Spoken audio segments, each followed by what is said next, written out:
System that's going on at the bit. Hi guys, thank you. I just thought I'd use this opportunity to talk to you quickly, and then if you have questions at the end, just to let me know. I know there's been quite a lot of changes through the accreditation scheme at the moment with ASTA and Swimming Australia. So ASTA Queensland are running a couple of workshops next weekend. So the development course is what used to be called the bronze course.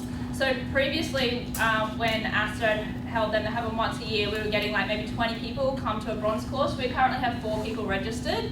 And I think part of that is probably because coaches just don't know. So if you have junior coaches in your program that need their previously bronze level, there's a development course option next weekend. And they don't happen very often, they're going to happen maybe twice a year. So if you do have someone that you want to get trained up at that level, then register, and they need to do some online training before the actual workshop. So if you do have anyone in that position, to do it like as soon as possible. And then the next workshops that are being held are the advanced course. An advanced course is what was previously silver. So if you're looking to move to that next level of like from bronze to silver, where that is now from development to advanced, you need to do online training and then attend a workshop. Again, they're not going to happen very often. So ASTA Queensland are running 3 workshops next weekend, and then the next time it would probably be at the convention in May, like at the ASTA convention. So the opportunity to do those workshops won't happen very often. You can do the training at any point, like the online component, but the actual workshops are not there. So again, if you're looking to do that level of accreditation, then this is a good opportunity to do that.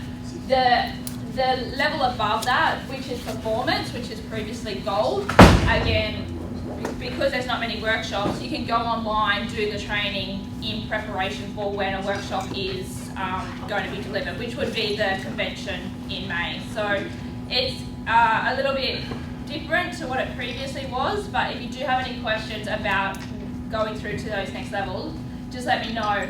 But the other side of this is the accreditation side. There's also the performance side. So if you like on your membership cards moving forward, you will be listed as 2 different levels. So you might have your development accreditation, but you can actually have your silver level, which is performance. So that's something else that I guess coaches aren't quite across knowing. So a silver performance standard is based on your athlete and what they've achieved, and this is your accreditation. So there's those 2 different standards. So you can still apply to move up your performance standards based on the athletes that you have. So that's something else to keep in mind. If you've got athletes that are achieving higher level, then you can move up that stream as well. So again, like I said, if you've got any questions about what's coming up or the process, just let me know.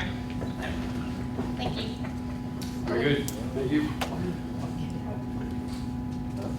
So thanks everyone for coming in this morning. So normally we have these on a Wednesday, because of the bank holidays we sort of go for Thursday, so I find that as a challenge for everyone else. So a lot of things we do, obviously we're always looking at tactical and technical, but I think as coaches we've got to start looking more broadly in our education and what we're doing. So by chance I was talking to one of the high performance coaches about Dr Brianna Larsen, and then what she has been doing in this space. And it just resonated with me, firstly because of, as a sport, I think most of our programs are full of females, a lot of them, and as you get higher up in team performance level, you'll probably see about 60% of your programs nearly females, yet about 90% of the coaches are male. So we actually don't know a lot what's going on. So this is what prompted this morning's talk. So Dr. Bree's going to talk to us. So the talk is period, skills and performance, so understanding the impact of the menstrual cycle. So I won't go too much into it. I'm going to pass it over to you. And if technology helps, I'll set this up.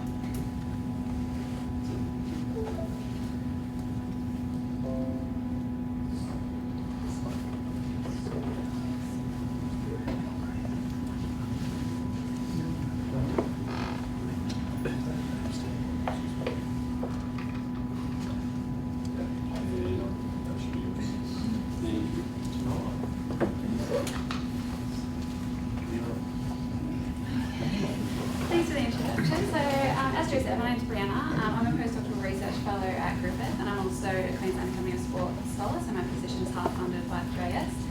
I'm mostly invested at the moment in looking at sort of thermoregulation and performance and the effect of oral contraceptives, but my research group has a few researchers looking at menstrual cycle, hormonal contraceptive stuff in a range of different areas, so things like oxidative stress, immune function, muscle damage, adaptation, things like that. So through working with that group and through being involved in this space over the last couple of years myself, I've become, I guess, more broadly interested in the menstrual cycle and hormonal contraceptive use in athletes.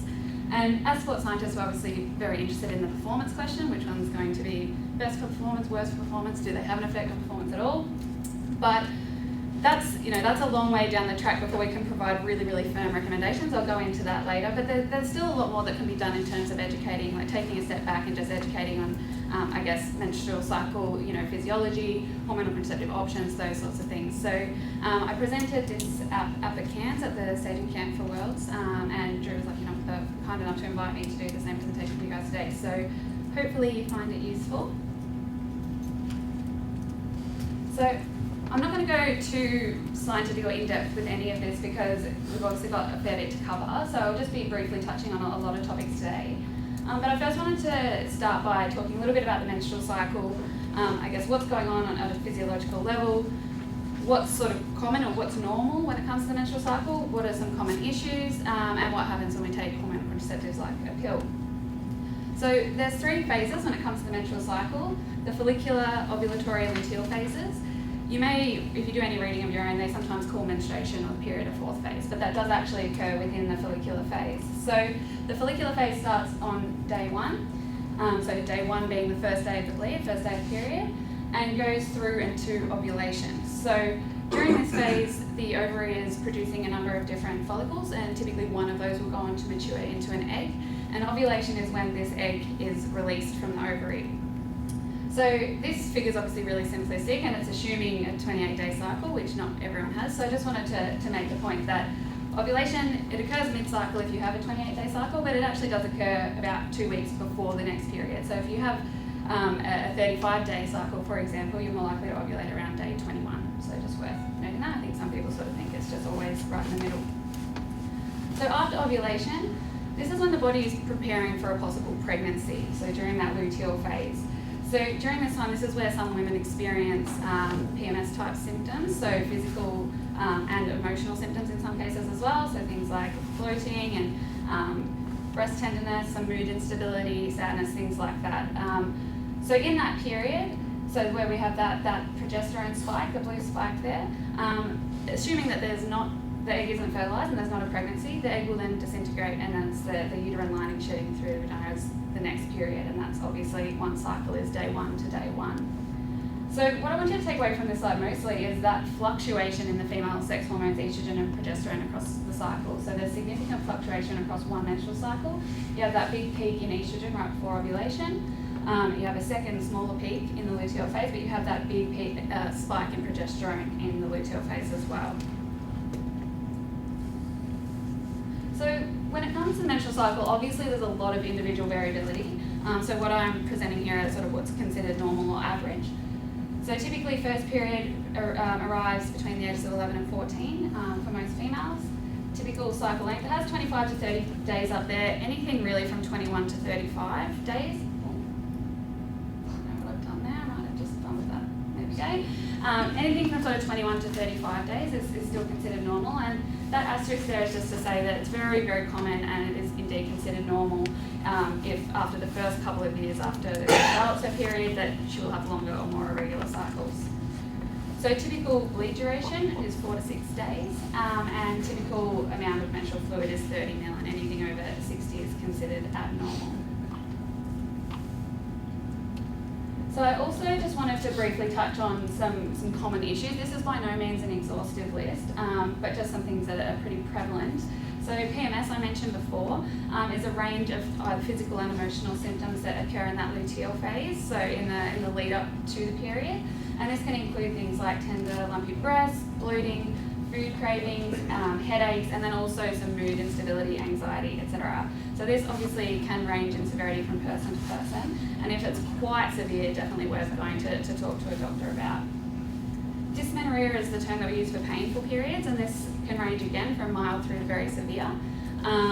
I'd like to make the note that severe, like incapacitating pain that stops you from being able to function is not a normal feature of the menstrual cycle. I think a lot of athletes, they're used to pushing themselves hard and they're used to feeling pain, so there's a bit of a like grin and bear it attitude, but it's not something that should be completely debilitating you every month. So it can actually be a sign of an underlying condition, so things like endometriosis or pelvic inflammatory disease. So definitely worth going to talk to a doctor if you have very, very severe pain. Amenorrhea, you guys would all be familiar with this, but I'll just quickly touch on it as well. So that's the condition of the absence of menstruation. It can be classified as either primary amenorrhea, meaning that a girl just never develops her period, and that's usually diagnosed as amenorrhea at age 16. And then there's secondary, where a girl or a woman has had her period and then it goes away, and it's usually diagnosed as secondary amenorrhea if she's missed 3 cycles or more. So I've just put a few factors up there that are associated, commonly associated with amenorrhea. We're realising more and more that it's really about this energy deficiency, so not consuming enough energy to support daily living plus training needs. So as you can see from that list, obviously elite athletes or athletes are very susceptible to amenorrhea, but just wanted to make the case again that even though it's quite common, it's not considered normal or healthy, even in athlete groups, and it can often be the first sign that something's going wrong, like underfueling. It can also be indicative of other conditions, so things like polycystic ovarian syndrome. So again, if an athlete is experiencing it, well worth going to talk to your GP about, or sports doc or whatever, and not just assuming that it's a normal part of being an elite athlete. It can be the sort of the first signaler, and then you let it go, and then a couple of years down the track you're starting to see stress fractures and things like that, because we really need estrogen for our bone health. So make sure athletes are keeping on top of that. So I also just really quickly wanted to touch on the issue of body weight and how it can fluctuate according to the menstrual cycle. So as you can see from this list here, our body is really working against us in that luteal phase in terms of weight gain, because remember again, the body's preparing for a possible pregnancy at that stage. So we see, and this is backed up in the literature, I see increase in appetite and energy intake during the luteal phase compared to the follicular phase. You start seeing food cravings. The increased progesterone also promotes fat storage, promotes water retention, so promotes bloating. And progesterone, that surge in the luteal phase, can also cause gastrointestinal upset. So while some people that may manifest more as like diarrhea and things like that, in some athletes or some people it can be more like constipation. And when we're talking about these really minor changes, that they can add up a kilo or 2 in the lead up to your period, and that is quite normal. And most women find that it is due to water retention, and that day sort of 1 or 2 of the period they're sort of back to their normal weight. So just worth noting that. And also there's just a couple of studies here that I found interesting, just showing that according to self-reported fluid retention score, you'll see that it sort of increases in that week leading up to the period, peaks on the day of the period, and then starts dropping down again. And you'll see that in this particular study, the runners or the athlete group actually did rate their fluid retention as higher than non-runners. And there was another study here that also looked at this stuff, and again, I just pulled that out because I thought it was relevant, just to say that it is very common in athletes to have these changes in weight and body composition across the cycle, and it does seem that perhaps slimmer women are more predisposed to this. So just mentioning it just as something to be a little bit sensitive about, that we're not punishing women just for being women and having a menstrual cycle. So most of the advice that comes around limiting all of these sorts of symptoms like bloating, they're probably a little bit redundant when it comes to athletes, because they're probably doing most of these things anyway, but just thought I'd put them up there anyway. So obviously reducing food and alcohol and things like that can contribute to bloating anyway, so excess salt and sugar and things like that. Continuing to exercise can help. Some women find that calcium and magnesium supplementation, if they're not getting enough through diet, can help manage some PMS symptoms. And it might just be another reason to promote menstrual cycle, regular healthy menstrual function, because in theory, the more sort of irregular or erratic your hormonal profile is, you're going to have greater PMS symptoms. So if we can get that menstrual cycle working well, hopefully you start to see those PMS symptoms minimised at least. So I don't know, sometimes it gets a bit funny with the spacing, so apologies for that. So I'm just going to go into hormonal contraception now. So a lot to cover. but I just wanted to sort of briefly touch on the different options available and all that sort of stuff. So you'd be aware of this even just from media. There's a lot of different hormonal contraceptive options available. So the most common is the pill, so the OCP is what I put up there, oral contraceptive pill. In Australia, there's 32 types of pill available, so we often use the collective term, the pill, but there are many, which you can probably start to think about why doing research in this space and providing a sort of one answer recommendation gets pretty difficult. Also contraceptive implants, intrauterine devices, injections, vaginal rings, etc. So there's a lot of different hormonal contraceptive options on the market. You might be more familiar with brand names, so Implanon, Mirena, the depot shots, etc. So as I said, the most common method utilised is what's called a combined monophasic pill. So most people, and indeed most athletes as well, that are taking the pill will take this kind of pill. So there's various different formulations in terms of the type of progestogen used. But what I mean by combined is that it does contain both synthetic estrogen and progesterone. And also that monophasic, meaning it delivers one level concentration of these hormones throughout all the active pills. So all the yellow pills there will contain the same concentration of those hormones.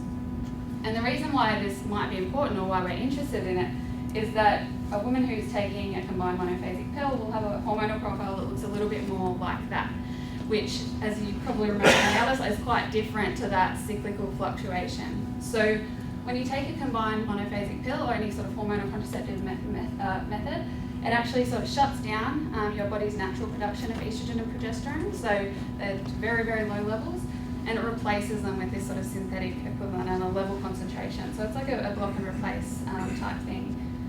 I also wanted to, I guess, make a note on that, is that, and this might just be something that people sort of say for ease of the word, but when you take a hormonal contraceptive like the pill, you don't have a period.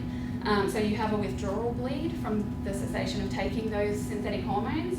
But we hear a lot of talk around like, oh, I've got to let myself have a period because it's unhealthy to skip the pills or that kind of thing. Really skipping the pills, there's no health-related reason why you wouldn't do that. The reason the pill was developed this way in the first place was to do with the church, because it helped it mimic a menstrual cycle. Women had, a month and they bled for a week, so that's why it was designed that way. The reason people don't like to keep skipping it for too long is sometimes just because they'll start to get some spotting. But in terms of health, there's been studies showing up to 12 months there's no negative impact on health. You are already shutting down ovulation when you take the pill, so it's not sort of more natural to let yourself have that withdrawal bleed.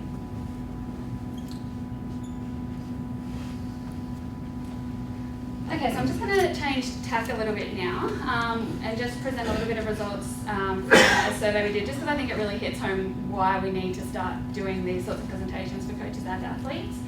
So we did a study looking at how much athletes know about the menstrual cycle and the pill or oral contraceptives, and we did have pretty good representation from swimming. That's just a page of it. So we had a whole range of sports. We ended up with 189 elite Australian athletes do the study. We had a pretty even split, around 47% were currently taking a hormonal contraceptive at the time of the survey, and 3/4 of that were taking the pill, combined monophasic pill. So it's still by far the most prevalent. As you can see, we did have pretty good representation from swimming, and we did actually find that swimmers, in a couple of the studies we've done, tend to use hormonal contraceptive at slightly lower prevalence, so around sort of 30 to 40% of swimmers tend to use it, where we tend to see around 50% for other sports. So we had a range of different education levels, ages, etc. Team sport athletes were most of our athletes, almost 80%, and the remaining, and then probably mostly the swimmers, in the individual athletes. We also have majority male coaches, and like I said, almost 50-50 split when it comes to hormonal contraceptive use. So just some results that I found really interesting. So what we did, it was basically a little exam, and they got a score out of 14. So the highest score was 14. We found the mean knowledge score was 5 out of a possible 14 for our 189 elite level athletes, and only 8.5% of them got over 10 out of 14. Again, sorry about this formatting, I'm not sure what's going on here, but we did find that hormonal contraceptive users scored higher than non-users, which is probably pretty intuitive. And we also found that individual athletes, which were mostly our swimmers, scored a bit higher than team sport athletes.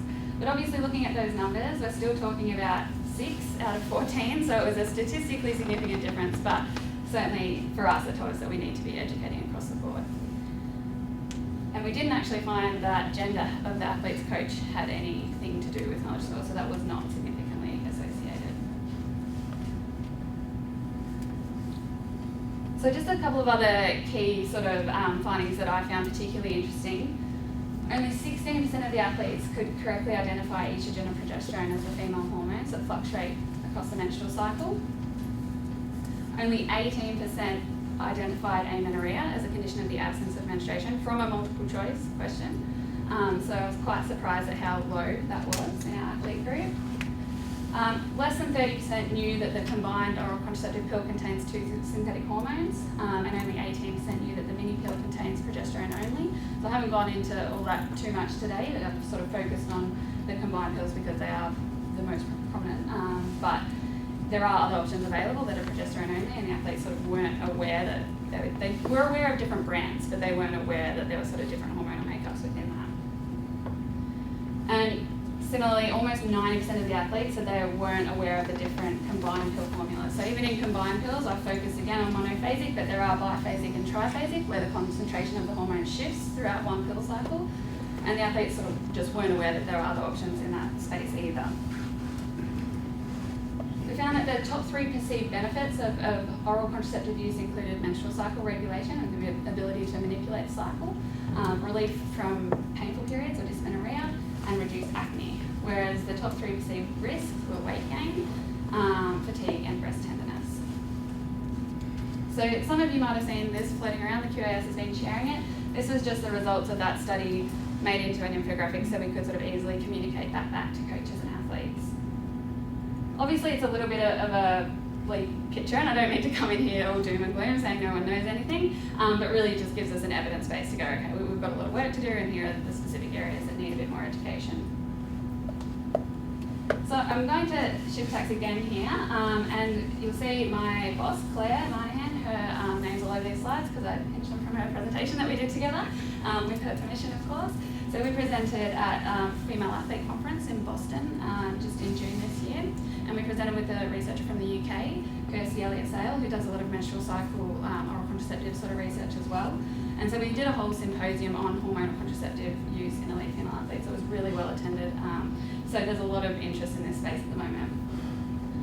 What I wanted to make the point of with this is that, for one, when we're talking about assessing any kind of medication, supplement, any kind of intervention, obviously before we start thinking about performance, we first need to check off on health. There's a lot of research being done in the space now with hormonal contraceptives, different forms as they relate to health and well-being. So areas like cardiovascular health, bone health, injury, oxidative stress, immune function, etc. So there's a lot there, and I'm not a pharmacist, I'm not a medical doctor, so I'm not here to give you a list of all the contraindications for the different medications, but obviously just making sure that if your athlete has any sort of issues or any sort of family history, things like that, that they are communicating that with their doctor, because that will determine which way they go in prescribing any sort of hormonal contraceptive. And once you've ticked off on that, then we can start thinking about performance. So I guess I want to make the point that obviously when we're assessing something, we tend to get in the lab and we start looking at these measures of primary physiology, and we hope that that translates to performance. So for example, if we're talking about an endurance athlete, we hope that if we can do something that improves VO2 peak, this will then hopefully improve their tests of endurance capacity, so things like time to exhaustion, etc. And then hopefully this then translates to a better swim time, better run time, whatever the case may be.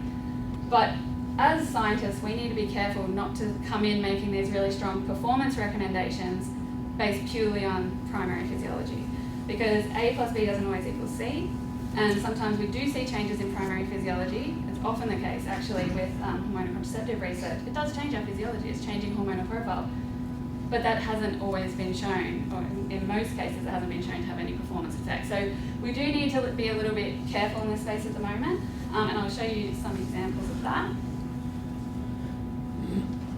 So these are another couple of Claire's slides which sort of sum up the literature. So this one was related to sort of endurance or distance events. There's been a couple of studies show that naturally cycling women, so people that aren't using any sort of hormonal contraceptive, have a greater peak aerobic power by around 4 to 11%. So, you see that and you think, wow, that's pretty big. In a similar fashion, not so relevant for swimming, but core body temperature is elevated when you go on the pill. So you start going, oh wow, there's this story coming that if you're an endurance athlete, what do you do here? But then on the flip side, lipid utilisation has actually been shown to be greater in oral contraceptive users. So there's sort of evidence on both sides of the fence, and then you come down to performance and there's no evidence. So you just got to be a little bit careful not to start seeing this, oh wow, 11% greater VO2 max in naturally cycling, let's pull all these athletes off the pill or whatever. So we know that we want to be able to provide recommendations, but at this stage, the state of the literature is really that no convincing evidence when it comes to event performance. Similar story as well with sort of sprint and middle distance events. So no one's shown a difference in peak rate of anaerobic energy production. I don't think anyone's looked at total volume. Buffering capacity appears to actually be enhanced in oral contraceptive users, but again, no convincing evidence when it comes to event performance. Similar sort of thing when it comes to training adaptations. So free testosterone is decreased when you take the pill by quite a lot. So that you start to go, oh, what does that do? But then a study recently came out which showed actually a greater muscle cross-sectional area in oral contraceptive users in response to a resistance training program. So in most of these things, we're sort of seeing evidence on both sides, and I think we will get there. There's a lot of good researchers in this space at the moment, but we're still a way off before we start doing those, I guess, strong performance recommendations. So obviously this is a bit frustrating, and I know that athletes, certainly that we speak to, they just want to be told what's going to be best for their performance, and we're just really not there yet. So it's a lot about now getting athletes to sort of work with their own body, start tracking, work with their own physiology, and basically sit tight, because there's a lot of people interested in this. As I said, there was this conference, there was a packed symposium of researchers all working with female athletes that were all interested in this. So people care about this and people are doing the research. It's just really hard to do, as I'm sure you can appreciate when you've got 32 different pills before you even start going down all the other options. It takes time, and it's also just really tricky to do menstrual cycle research because, do you compare naturally cycling to girls on the pill? Do you get them off it and then force them to go on it and test them later? There's a lot of ethical things, a lot of difficulties with this kind of research. So there's reasons why it's not been done well yet, but we are sort of chipping away at it.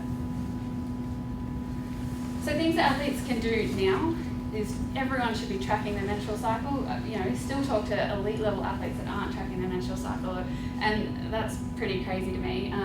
I'd like to know that if I had, my biggest competition in a few months, I'd want to be able to go, okay, well, where will I be in my cycle? Obviously, if you have a regular cycle, but if you don't, it's still important to be tracking that because that's the sort of information it's really not easy to recall. You go talk to your doctor and they go, how regular? And you go, probably every couple of months, but it's really difficult to look back on. So there's a lot of apps that do this. I don't recommend one particular one, but things like Eve, Kindara, Fit a Woman, there's a lot of apps designed to sort of start helping people track this stuff. And not just what day your period falls on, but the length of it, how heavy is it, what are your symptoms, how does that relate to your ability to train? Do you have decreased motivation? Are you pulling out more sore and need a bit more recovery time? Are you having sleep issues? All of that sort of stuff. Obviously, athletes should see their GP if they think they're pregnant. Also, if they fall out of any of those normal ranges that I mentioned before, I think there is a lot of, obviously it's a bit taboo, it's a bit awkward, particularly in younger athletes, and I think there's a little bit of just assuming that whatever's going on, it's just how it's going to be, and people just sort of leave it, but definitely worth going to the GP, having conversations if you are having changes from what's normal for you or really severe symptoms, get very anxious or depressed before the period, all that sort of stuff. Well worth going to talk to a doc about. And some questions that athletes may want to take to their GP of this, I've just thrown a few up there. What we've found and what I've found certainly personally is that obviously GPs, they have a lot of information, they have a lot of information about these medications, but unless you sort of go in and be your own advocate for this, they're not going to tell you. So you really need to, I guess, athletes really need to take charge of this on their own and sort of go in and say, I'm an elite athlete, I'm going to be traveling a lot, doing a lot of air travel, I'm going to be this, I'm, all that sort of stuff. I do this kind of exercise, I need to be quick, I need to have good endurance. Start pushing them on that because they often do have a lot of this information. It's just they're time poor and it's one of the most commonly used medications in the world, and it can be just a little bit of a scribble, go on your way. So, like I said, make sure athletes are ready to go in and ask questions for themselves, that they're tracking their cycle, that they're able to produce, if the doctor says, okay, well, how regular is your cycle, that they can actually say, oh, here it is, I had a change in this month, all that sort of stuff. So that's something that all athletes can be doing now. And if that's, the biggest take-home message, then I'm happy with that, because like I said, it is still shocking to me how many athletes aren't sort of even looking at this when we're talking about people that really monitor everything so, rigidly. Sometimes this whole aspect is just completely forgotten. So well worth looking into it as well. So that's all I had for my slides. We're actually looking to create some sort of information pieces as well that we can start putting out to athletes, just, I guess, summarising a little bit of that knowledge. So obviously feel free to ask any questions today. If there's anything I can't answer, I'm definitely going to take note of it and think about what we can, put in these information pieces. And it's something that we're sort of starting to realise a lot of sports are doing individually. So we're sort of hoping to come together and be a bit more of a, collective effort. I presented to the Gillaroos on Friday, so we're sort of doing all this sort of stuff, but we will be developing some educational pieces, hopefully gets a few people together and we're not sort of all doing it in isolation. So watch this space. We'll hopefully have some sort of educational pieces, whether it's infographics. Some athletes said there's preference for sort of video, audio. So we're sort of in those talks at the moment, and there will be something coming out down the line. So, thank you. Does anyone have any questions, or even just insights, or You were just saying before that you've seen when an endurance athlete, a female, skips their cycle, or it's been said quite a lot. Is there any research into, in particular, swimmers, that the girls just seem to skip their cycle because they're under too much stress? As in with like skipping the pill, or as in actually losing their cycle and amenorrhea?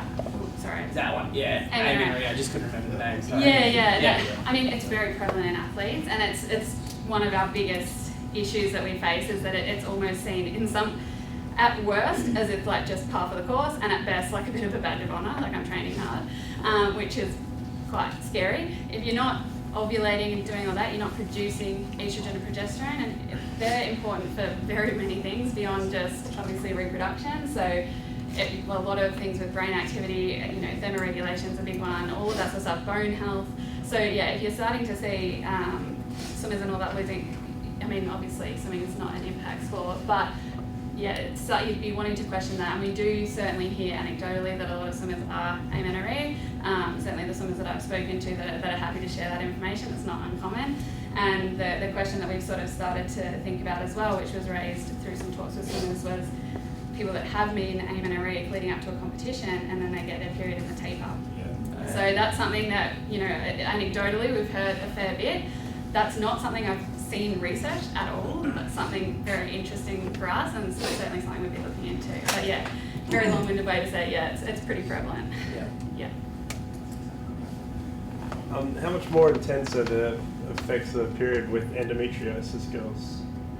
Again, it's really hard to say. It is a range, but it can be quite debilitating. Mm-hmm. It can be, probably a weird example, but my mum had a hysterectomy recently, found out she had endometriosis and she never knew. Right. So for her, it was mild enough that it had always just seemed like she had a bad period. That was kind of, you know what I mean? But some people, it's truly cannot get out of bed, that kind of thing. So hard to answer, big range, but like I said, if it's that sort of severe, completely incapacitating pain, definitely be going to see a GP, because it could very well be endometriosis.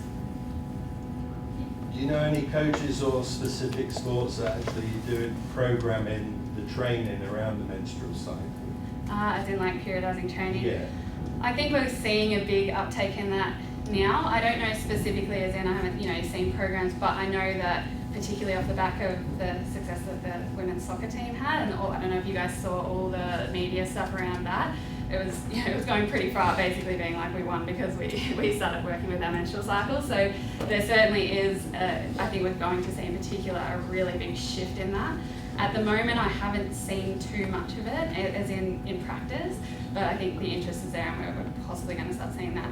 There are apps, out there like Fit a Woman, for example, which sort of tap into that stuff about when you should be able to train harder and fuel utilization and things like that.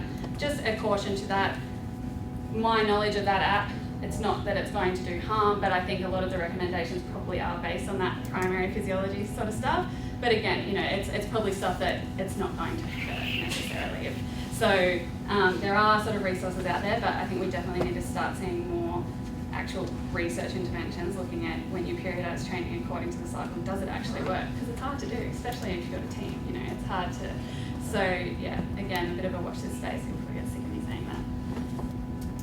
Any other questions or insights? Another one?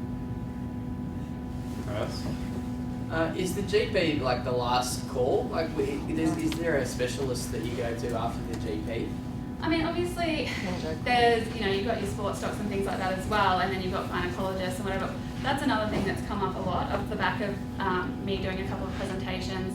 Did one for the QAS Female Athlete Breakfast Series on a similar topic, and something that came up from that was we need to start putting together a bit of a network of doctors that care and understand this. So often it's sort of in isolation, right? You're going to your sports doc for sports injury and then you go to your GP for this, and it's a bit of a disconnect. And like I said, GPs have a lot of knowledge, but they're not in the world of high performance sport. So definitely something we're looking to do is to sort of create almost probably a little bit of a register of sports docs that have interest in this space. So hopefully we'll have that down the track, and that can be somewhere where athletes can go. But in the meantime, like I said, GPs have the knowledge, it's not forthcoming. So if athletes can go in and ask some questions, they should be able to get some good advice.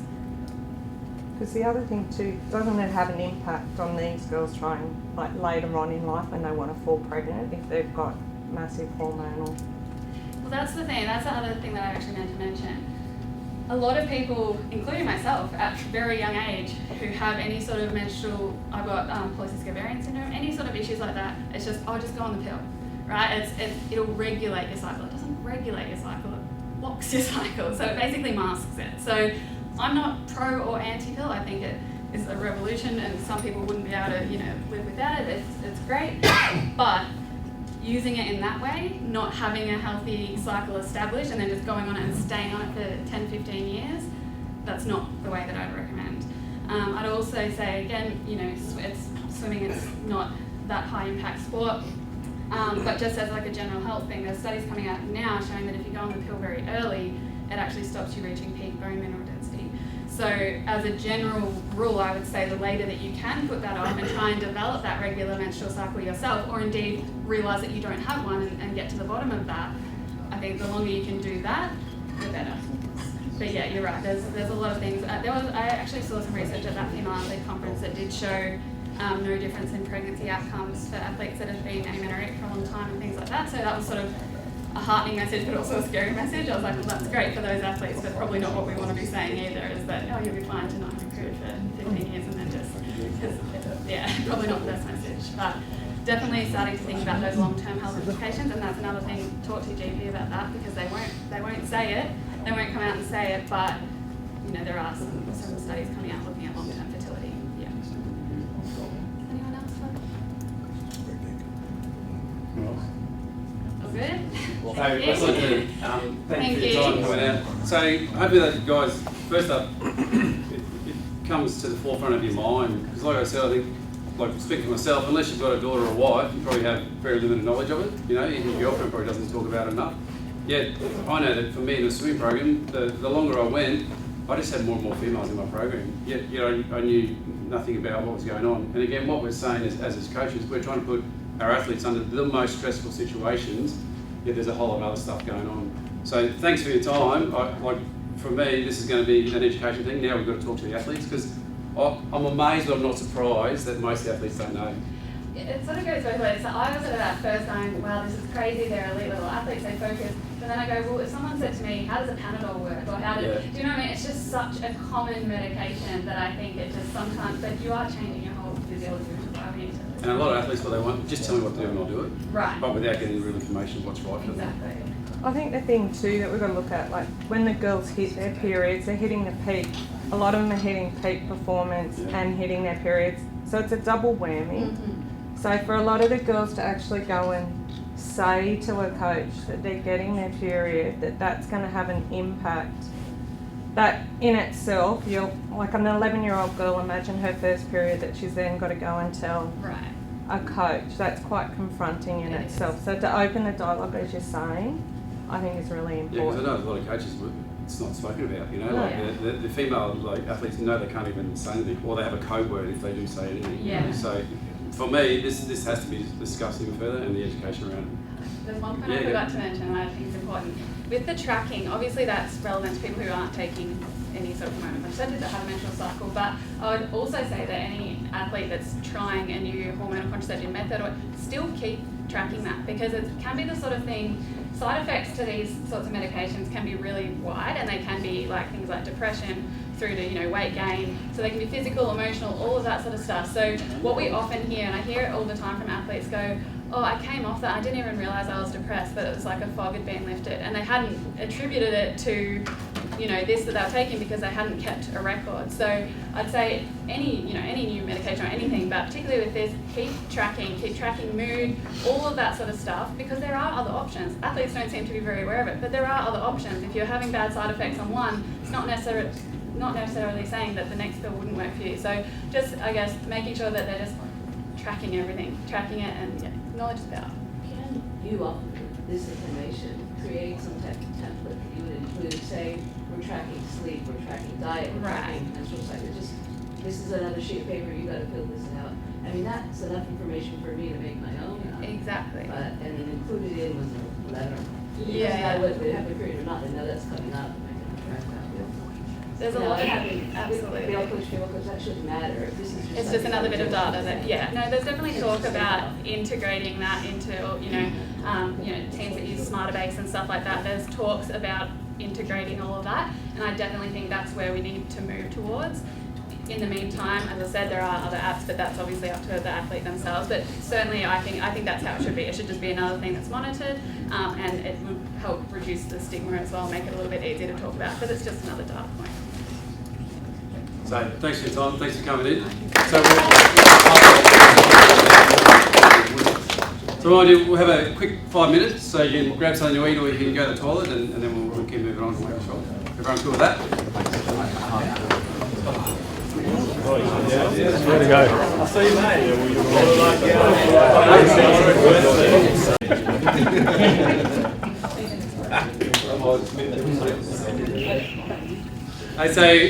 So this is a next discussion. So Jodie Henry, so living champion from Athens. So obviously I've known Jodie for many years.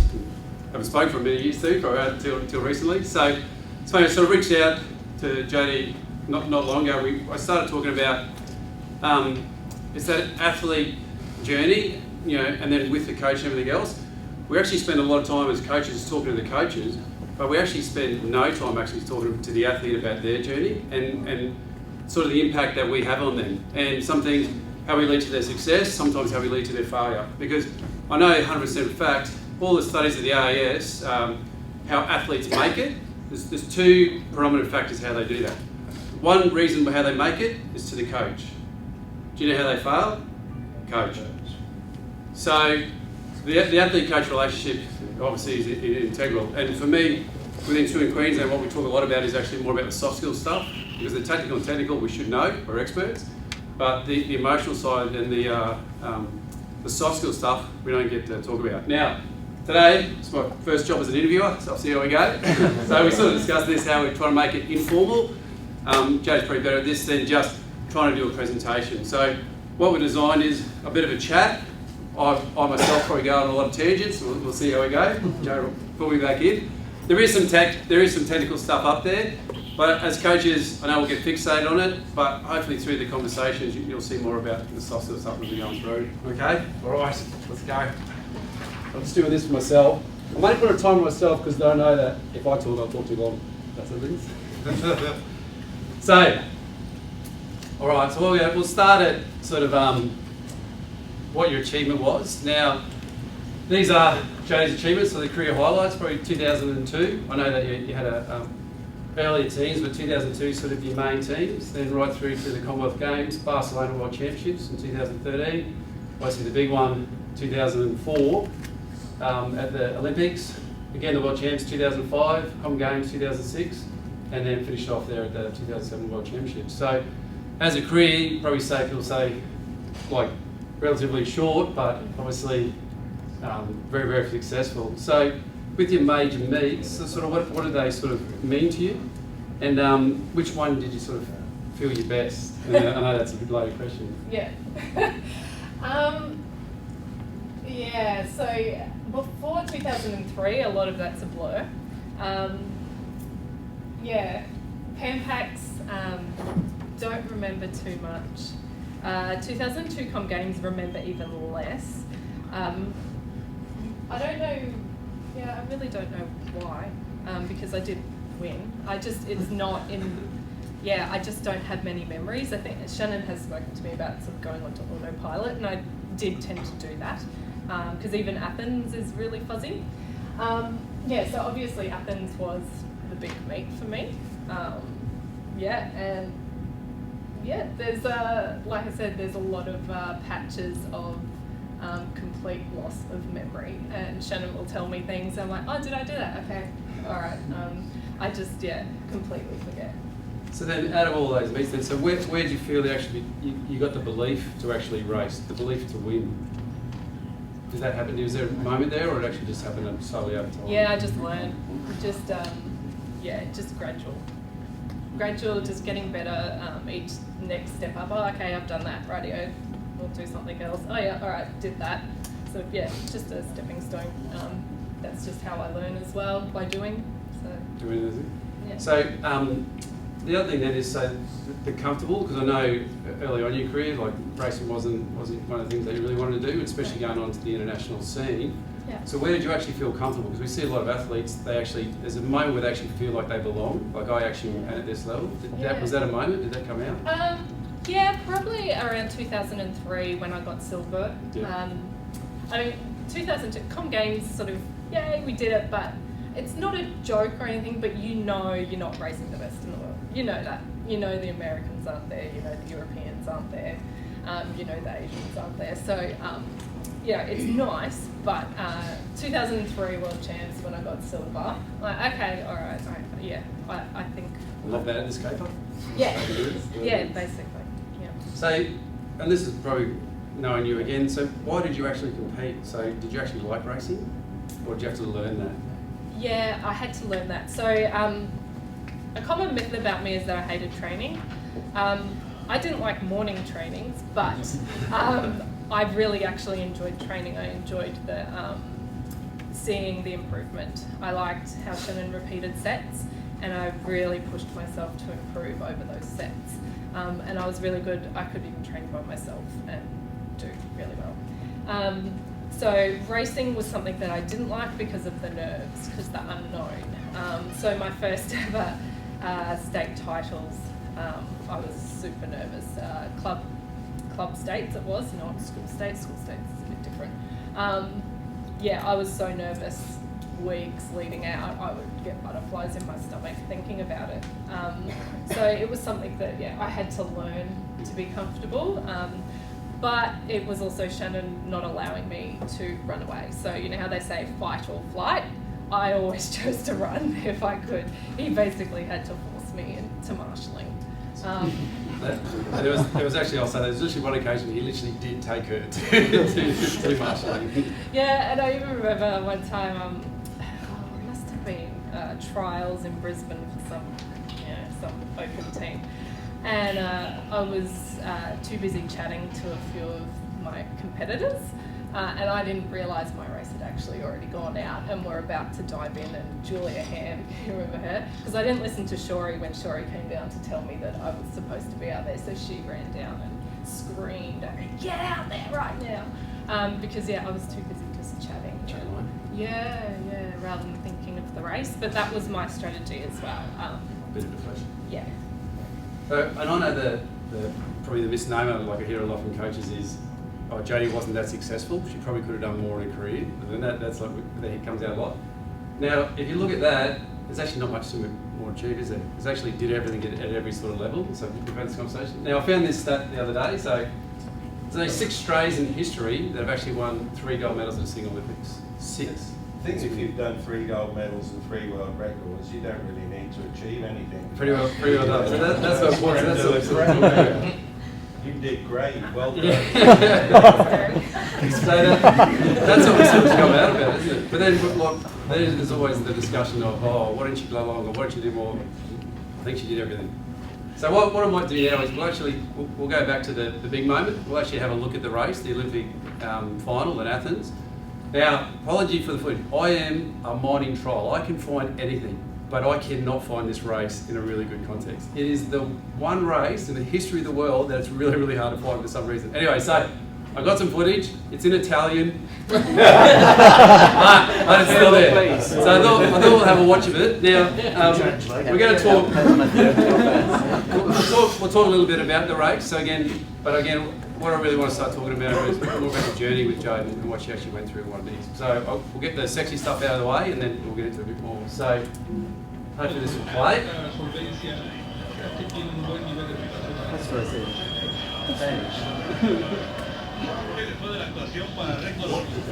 I'll talk a little bit over it. Watch everyone's face. Watch everyone's competitors. Watch the competitors' faces. And then watch Jodie's.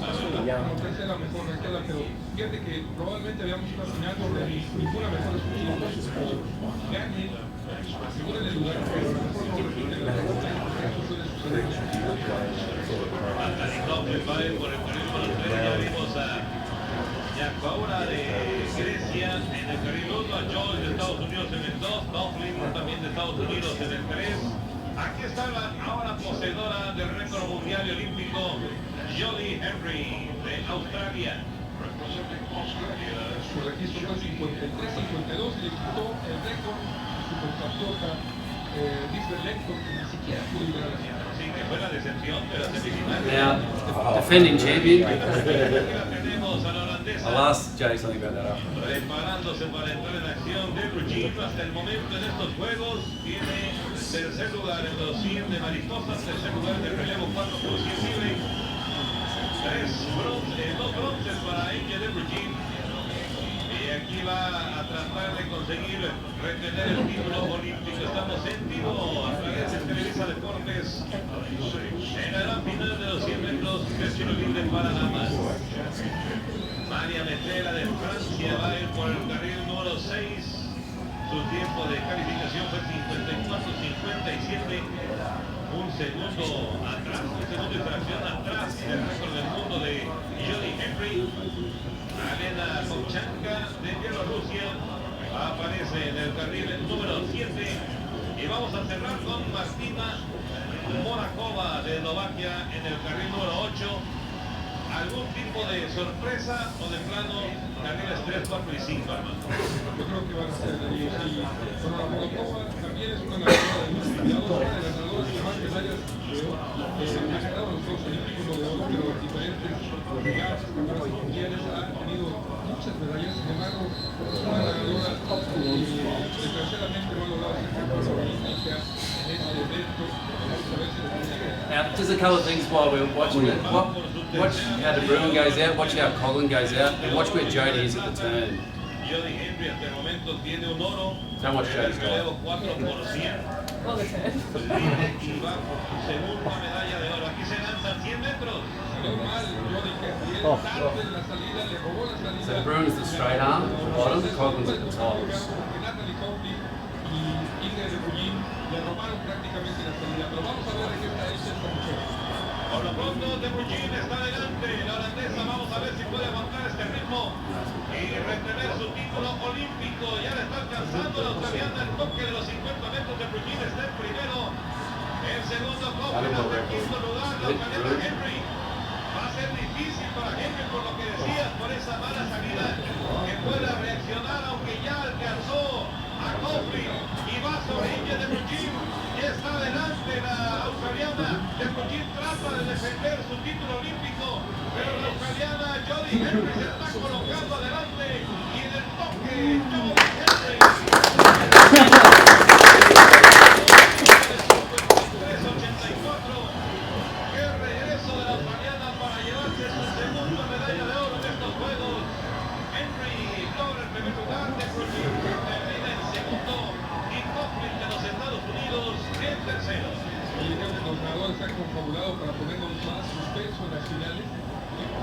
Now, I'll just a bit of a stat around that. So that's the first. It's the first Australian to win that race, the 100 metres freestyle, male or female, in 40 years. So such the dominance was the Americans in that race, and then the Europeans. So for 40 years we couldn't win that race. So does anyone know who won that? Michael Wennon. Huh? So yeah, won in 68. Wennon. So one thing with this is the question on that is you set the world record in the semi-final. So how did you actually refocus then for the final? Yeah. So, I mean, the semi-final, the first thing I thought after breaking the world record was, oh crap, because that wasn't my plan. It's just, a lot of swimmers say it, you break the world record when you don't expect to. It didn't hurt at all that race. I felt like I still had something left in the tank at the end.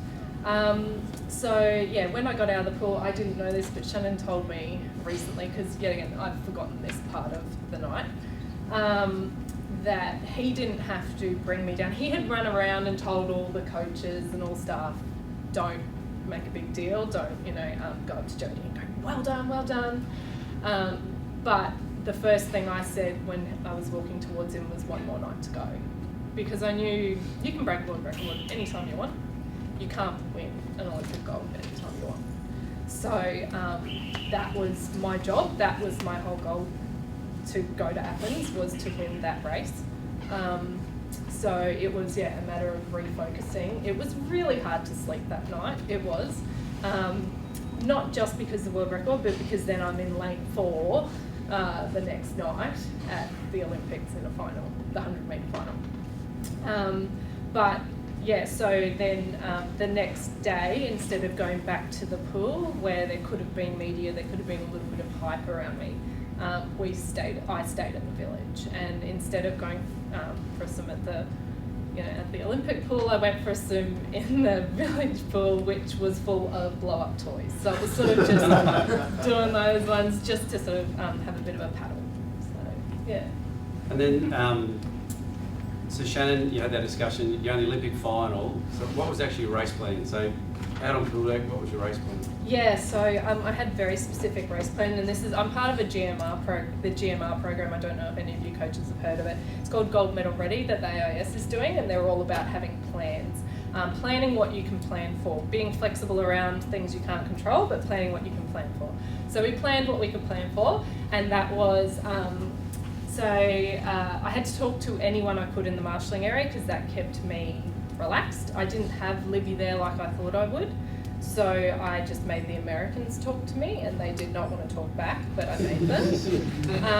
So I did that, and then once out on pool deck, I had to wave to my parents who were on one side, then I had to wave to my sister and cousin who were on the other side, and then down to my team, which you saw were on pool deck. So that was my thing, and then I just had to smile. So I probably smiled a little bit too long. I think I was still smiling on the blocks, just because smiling for me keeps the nerves at bay. So if I'm smiling, it mustn't be that terrifying. It mustn't be that bad. So that was my plan. And then race plan was fast, easy, turn, then go. So that was always my race plan. That was my strength. So yeah. And I'll elaborate on that a little bit, because I remember when Shannon got back and he told me, and I laughed because I knew that would work. So it literally was wave and sit down, wasn't it? So isn't it funny how much information, what we do as coaches, under the most stress, we actually don't have a plan, and we actually deliver too much information, and we give them expectations. You got to do this, you got to do this. And this was the strength between Shannon and Jodie in their relationship. They'd practice everything enough, it should just be automatic. So what Shannon did, just control the controllables, take the things out of the way that didn't need to be there. So the stress, the nerves, talk to other people, and then wave to the crowd. Wave to the crowd was like a distraction thing for Jodie. And you see how she was sitting down? He said, that's the other thing, once you've done that, sit down. And then see how she sat down? Which I said, did you see everyone else's face behind the blocks? How relaxed Jodie looked in that. Now the last thing I want to do before we talk a little bit further, I like asking this question. So that's right after the race. What did you actually feel straight after? What if anything? I don't know. Actually, no, it was probably relief. Like, thank God that's over and done with. That's probably the biggest thing. And I really wanted to ask, for Trace, I've asked every coach that I can find or athlete at a high level, I ask them what do they feel like after they won, and do you know that 100% the answer is actually relief. So it's really, really funny that is actually the feeling that you actually get. It's not the euphoric thing, is it? Because it's the process to get there. No. Yeah. It's just I got to the end and I'm okay. Yep. Job over. Yeah. Job done. And I'm really lucky. So now we'll talk a little bit more detail actually about the journey. So your journey from youth to international swimming. So I know it was probably long from you. So how did you handle that? Yeah. So I wasn't the kid who dreamed of going to an Olympics. I thought it would be cool to go, but I wasn't like super intense about it. I didn't have posters of swimmers. I thought Susie was cool, but she wasn't like, someone I needed to be like her. I was always just happy being myself. So yeah, I just sort of took every day, every year, every success, every failure just as it comes. That's how I am anyway. That is my personality. So it was like that in swimming. But as much as I am laid back in that way, I still get extremely nervous. So, yeah, so like I was saying, my first day titles, I was even pulling my hair out. It was a little bit weird. I wasn't going to tell you that, but yeah. But yeah, so first day titles, really, really nervous. Didn't know where to go for marshalling. I get nervous when I don't know something, so the fear of unknown. Once I've done something a few times, I'm okay, my fear goes away. So that's what it is with junior swimming. It's just putting yourself in that situation constantly over and over again. So I sort of got really quite used to that, and then it wasn't until seniors that those nerves started to kick in again. Because it was the unknown, and I was then racing people who intimidated me. I was racing the people I had seen racing for years. So like Sarah Ryan, who's such a big personality with her nails and that bubbliness. They intimidated me a lot. So like I said, Shannon had to walk me behind the blocks a lot. But I got there and made my first team in my first junior team in 2000 was Commonwealth Games to Scotland, but that was actually a Junior Com Games. Yeah, Junior Com Games. That was a really soft introduction. I think there was only like 7 or 8 boys, 7 or 8 girls, and I had Shannon with me. And Tim Kerrison was also on the team. Tim had been part of mine and Shannon's little team. So Tim Kerrison is a sports scientist that used to work at KS, he was there through the whole process. So that was a really soft introduction. The next year was then 01 World Champs, and I had made the senior team, and that's when it got real. So we were over in Japan in Fukuoka, and I would have happily said, it's okay, you don't have to make me swim, because they were tossing up. It was Sato, who was the 4x1 coach, and they were tossing up to not put me in it. And Sato was pushing for me to go in it, I would have happily gone, no, it's okay. And I ended up almost stuffing it up. That was the year with the 4x2 that they jumped in and got disqualified. I almost stuffed up the 4x1 as well. I was so desperate to get out of the pool after I swam my swim that I actually swam in front of someone who was still finishing.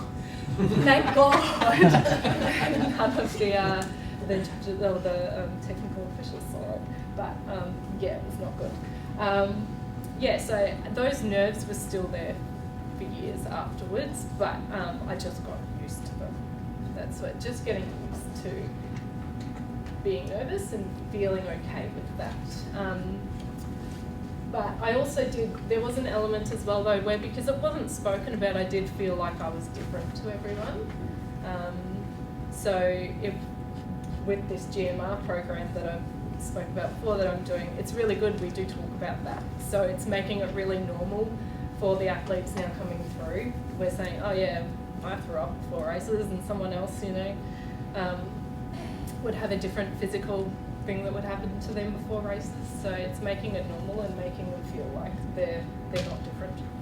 I think that's a good point, because as coaches, what we love is like uniformity essentially. Everyone's the same, just makes it easy for our task. But especially the good ones, I call them the purple cow, joke's the purple cow. So we love when the herd all looks the same, they all do the same thing and we all track. But the purple cows, most of the time are the good ones. So they're the most challenging for us as coaches. What we don't do, and I think what Shannon did is a great job, he allowed for the purple cow. So he put strategies in place that, one, he knew you could fail a little bit, but then also succeed. But he always had a plan for the next plan. So I think that's as coaches, no matter who you got in your program, is do you have a plan for all those athletes, and are you actually accommodating for all of them? Because it's the different ones that actually make coaching the most challenging, but I reckon it's the most rewarding. So it's a bit Yeah, Shannon actually says he doesn't like the easy athletes now. He's like that he likes the ones who are a little bit difficult. He finds them a better challenge. So, kind of difficult. in a good way.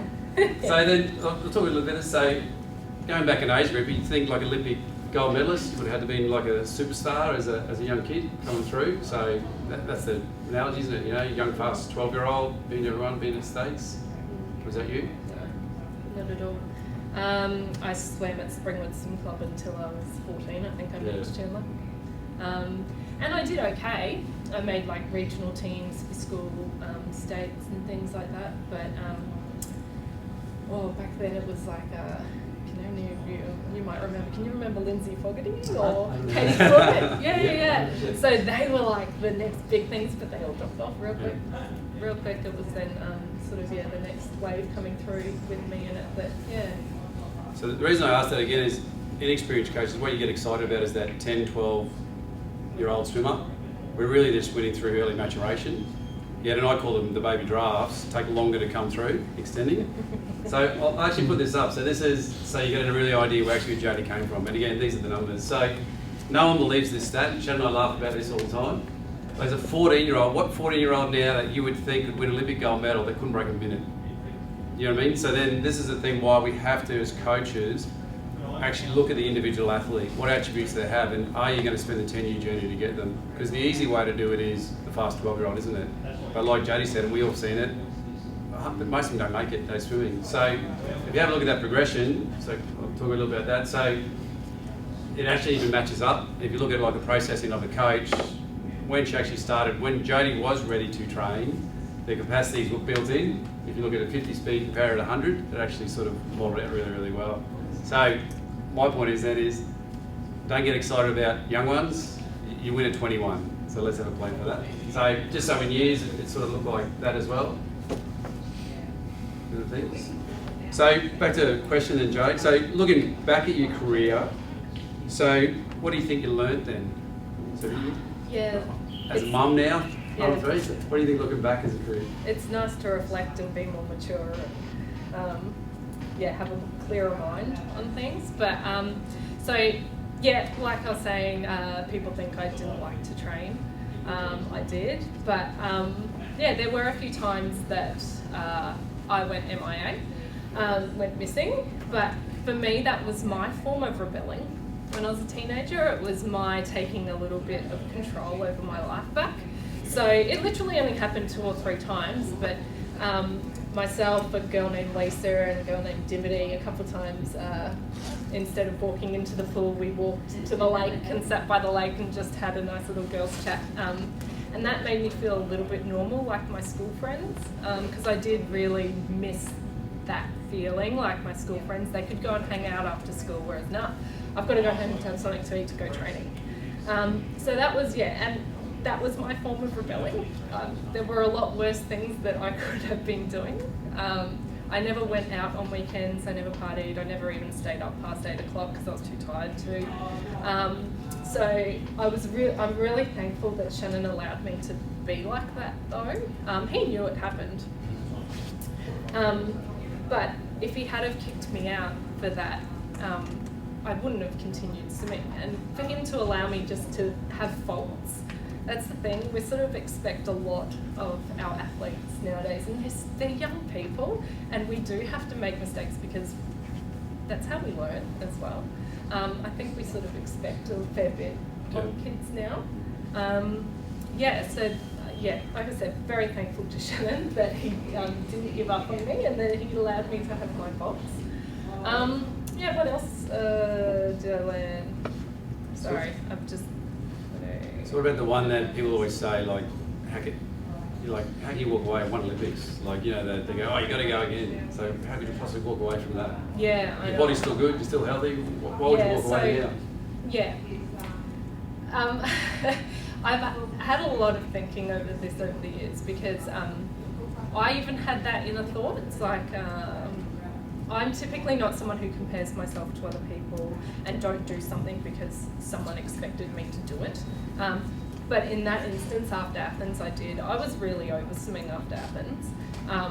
So yeah, I told Shannon couldn't remember this story, and I told him recently. But when I got on the bus after the 100 free, it was just Tim, Shannon, and I.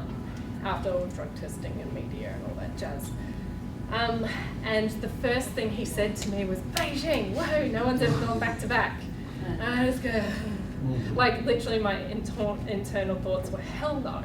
Like, but because you're not supposed to think like that, because you're supposed to be like everyone else and want to go again and want to do it again, I put that to the side and I didn't pay attention to it, and I wasn't honest with Shannon.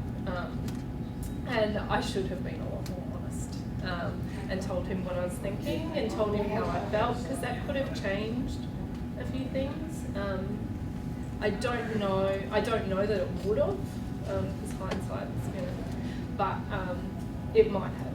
Because you talk about that your motivation wasn't to be great. Like like if you know Jode doesn't want any spotlight. Like this took a long time for her to come to this sort of thing. So that wasn't her motivation. So you can see, I don't know, I'll speak for you, very process driven. So if you set her a target, she loves how to work to get there. And if you saw at the start of the slide, what more was there to do? So we can understand those. Yeah, someone I know sent me an article recently on athletes, and it was ego-driven, task-driven, and event-driven. And I'm very much, task-driven. I wasn't wanting to be the greatest of all time or anything like that. I didn't need the ego behind it. I achieved my task, and I achieved it more so than what I thought as well. Not only did I win the 100, but every event I swam in, I won, and I broke a world record. So it was sort of, coming down off that, was like, okay, what now? And I didn't have that refocus then next plan. Maybe if I had of them refocused on just every day, improving every day like I did before that, that's what I enjoyed. Maybe that would have worked, but like I said, hindsight. Exactly, I don't really know. And I'll just raise this point too, is like, once we've achieved something, so we as coaches, and it's like we want to do it again, that's where we're sort of that outcome, focus and everything else. But and this is us as a sport as well, it's always the next event. We actually don't sit back and just relax and take time, and I know Trace lived this. So would have been nice if Jade could just take 12 months off and then go again. But I think if this is an age group level again, we do it, we got short course, then we go states, then we go age nationals, and all of a sudden we have a break. Oh no, we're going to go again, and we go again and again and again. So we're doing this with 12-year-olds. By the time they get to 21, they achieve the ultimate, they go, I've had 10 years of this. So my take on that is, take your time, it's okay, take your foot off the gas, and if you don't swim for 6 months, compete, who cares? We went on for 10 years. Yeah, straight after I stopped swimming, I was telling Drew, to drive past Chandler, I literally got the chills. And the smell of chlorine as well. And people say, do you have a pool at home? Yeah, I've got a pool. Do you get in? No, I don't. I've just started swimming again though, when I can. And I do enjoy it now, and I am competitive with myself now too. That hasn't gone away. I want to push myself even more every time. I remember Jade and I spoke a lot lately, and I was like, so you must have swum, nah, not a lick, not a lap, not a water on a body, didn't swim one lap. Like, and you think, isn't that amazing? So, from what we came from, and I remember when you were coming through, I remember your dad was quite a good swimmer, the competitors to your dad. Wasn't you early on, the goal was just to beat your dad's time? Yeah, Dad was World Masters champion back in the day. I Still remember going swims? and watching him. Yeah, I swim with him now. It's good for him. I wanted to beat Dad's time. Dad swam like a 55 something when he was 40. So I wanted to beat his. They were serious. They weren't just swim up and down Masters squad. They did lactates and everything. I beat Dad's time early on, and he took it as well. He was like, good job. I actually remember the day she came, she was pretty happy. Like, Joe's like said, it's not the end goal, but she was actually really happy with that goal. Like, yeah, like with being a dad, you know. So then, I always think about this too, and this is myself probably as a coach. So then looking back at your career, whether it's with your coach, in the water, or you know, your personal life with everything else, what do you think you could have done better then, if you're looking back? In hindsight, if you went back, what could you have done better? Oh, be honest with Shannon after Athens, 100%. The move to Canberra was a mistake for me. I understand why Shannon made the move. I really do. His career, his family, all those factors. But Canberra wasn't the sort of place that I like to live. I'm really family orientated, and while it moved me closer to my parents who lived in Sydney, it moved me away from my sister, and my sister was my rock. She was the one that I would go to after training, and I wouldn't even talk about training. I'd talk about everything but swimming, because I needed that break away from swimming to switch off. And so to move me to Canberra, to the institute where everything was swimming, all my support, yeah, it was a bubble. All my support, everything was based around the sport. I didn't have that switch off. I actually had one really close girlfriend who lived a few doors up from me, who was my lifesaver. She was great because I could just get out. She was a mum, and I could go out and just chat to her about anything but swimming. But I just felt really claustrophobic, like I was being watched all the time at the institute. So, and I understand why athletes go to the institute for success. It is a perfect breeding spot. Like, the staff there, everyone is so willing to do anything for you. But I didn't need the institute for success. I already had success. And I had success just being myself up here in Brisbane in my own environment. So that was probably the biggest mistake in my career. And on a more personal level, allowing my managers also to sort of take me down roads that, like, so there was a few photo shoots and things that, now knowing who I am, I really, I would say no now. One, I was dressed up almost like a dominatrix, and the other one, they dressed me up like a mermaid. And that's not me. I just felt ridiculous. So, yeah. So looking at that then, so reflective to the other coaches then is, what we perceive as coaches is right environment sometimes isn't always right for the athletes. And the other thing is, it might have been right then, but what we don't understand and what we've got to keep hindsight by looking at is, they get older. We forget that. So we might have an athlete, they might be 12, but all of a sudden they're 16, 18, and they've changed. But we as coaches don't change, or we don't change the environment, or we can't change our environment, or it was right at the right time coming through. So again, I was at the AS as well. I can see why it was really good, but I can actually see why it's actually not so good for everybody, and especially someone that doesn't need the external motivations. So someone like you that doesn't have to have that.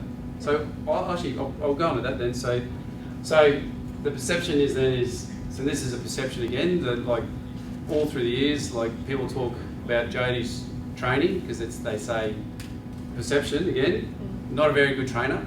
And the whole duck pond story thing comes up all the time. Literally, I think Jodie went to the duck pond twice. And I'll tell you this for a fact. Shannon actually promoted that because it helped take the pressure off Jodie actually. And what it did is put the pressure on the other athletes that Jodie had to compete against, because they were, well, Jodie doesn't train at all. She's a weak trainer. Well, she's going to be easy to beat at the competition. So he used that, probably tell him a bit of secrets, but he used the duck story. He thought it was a great thing. But what it did do, it actually undermined what actually Jodie did in the water. So I'll ask you then, and then I've got some, again, I'll show you some stuff because I know what Jodie did. What did motivate your training? What did you use to push yourself?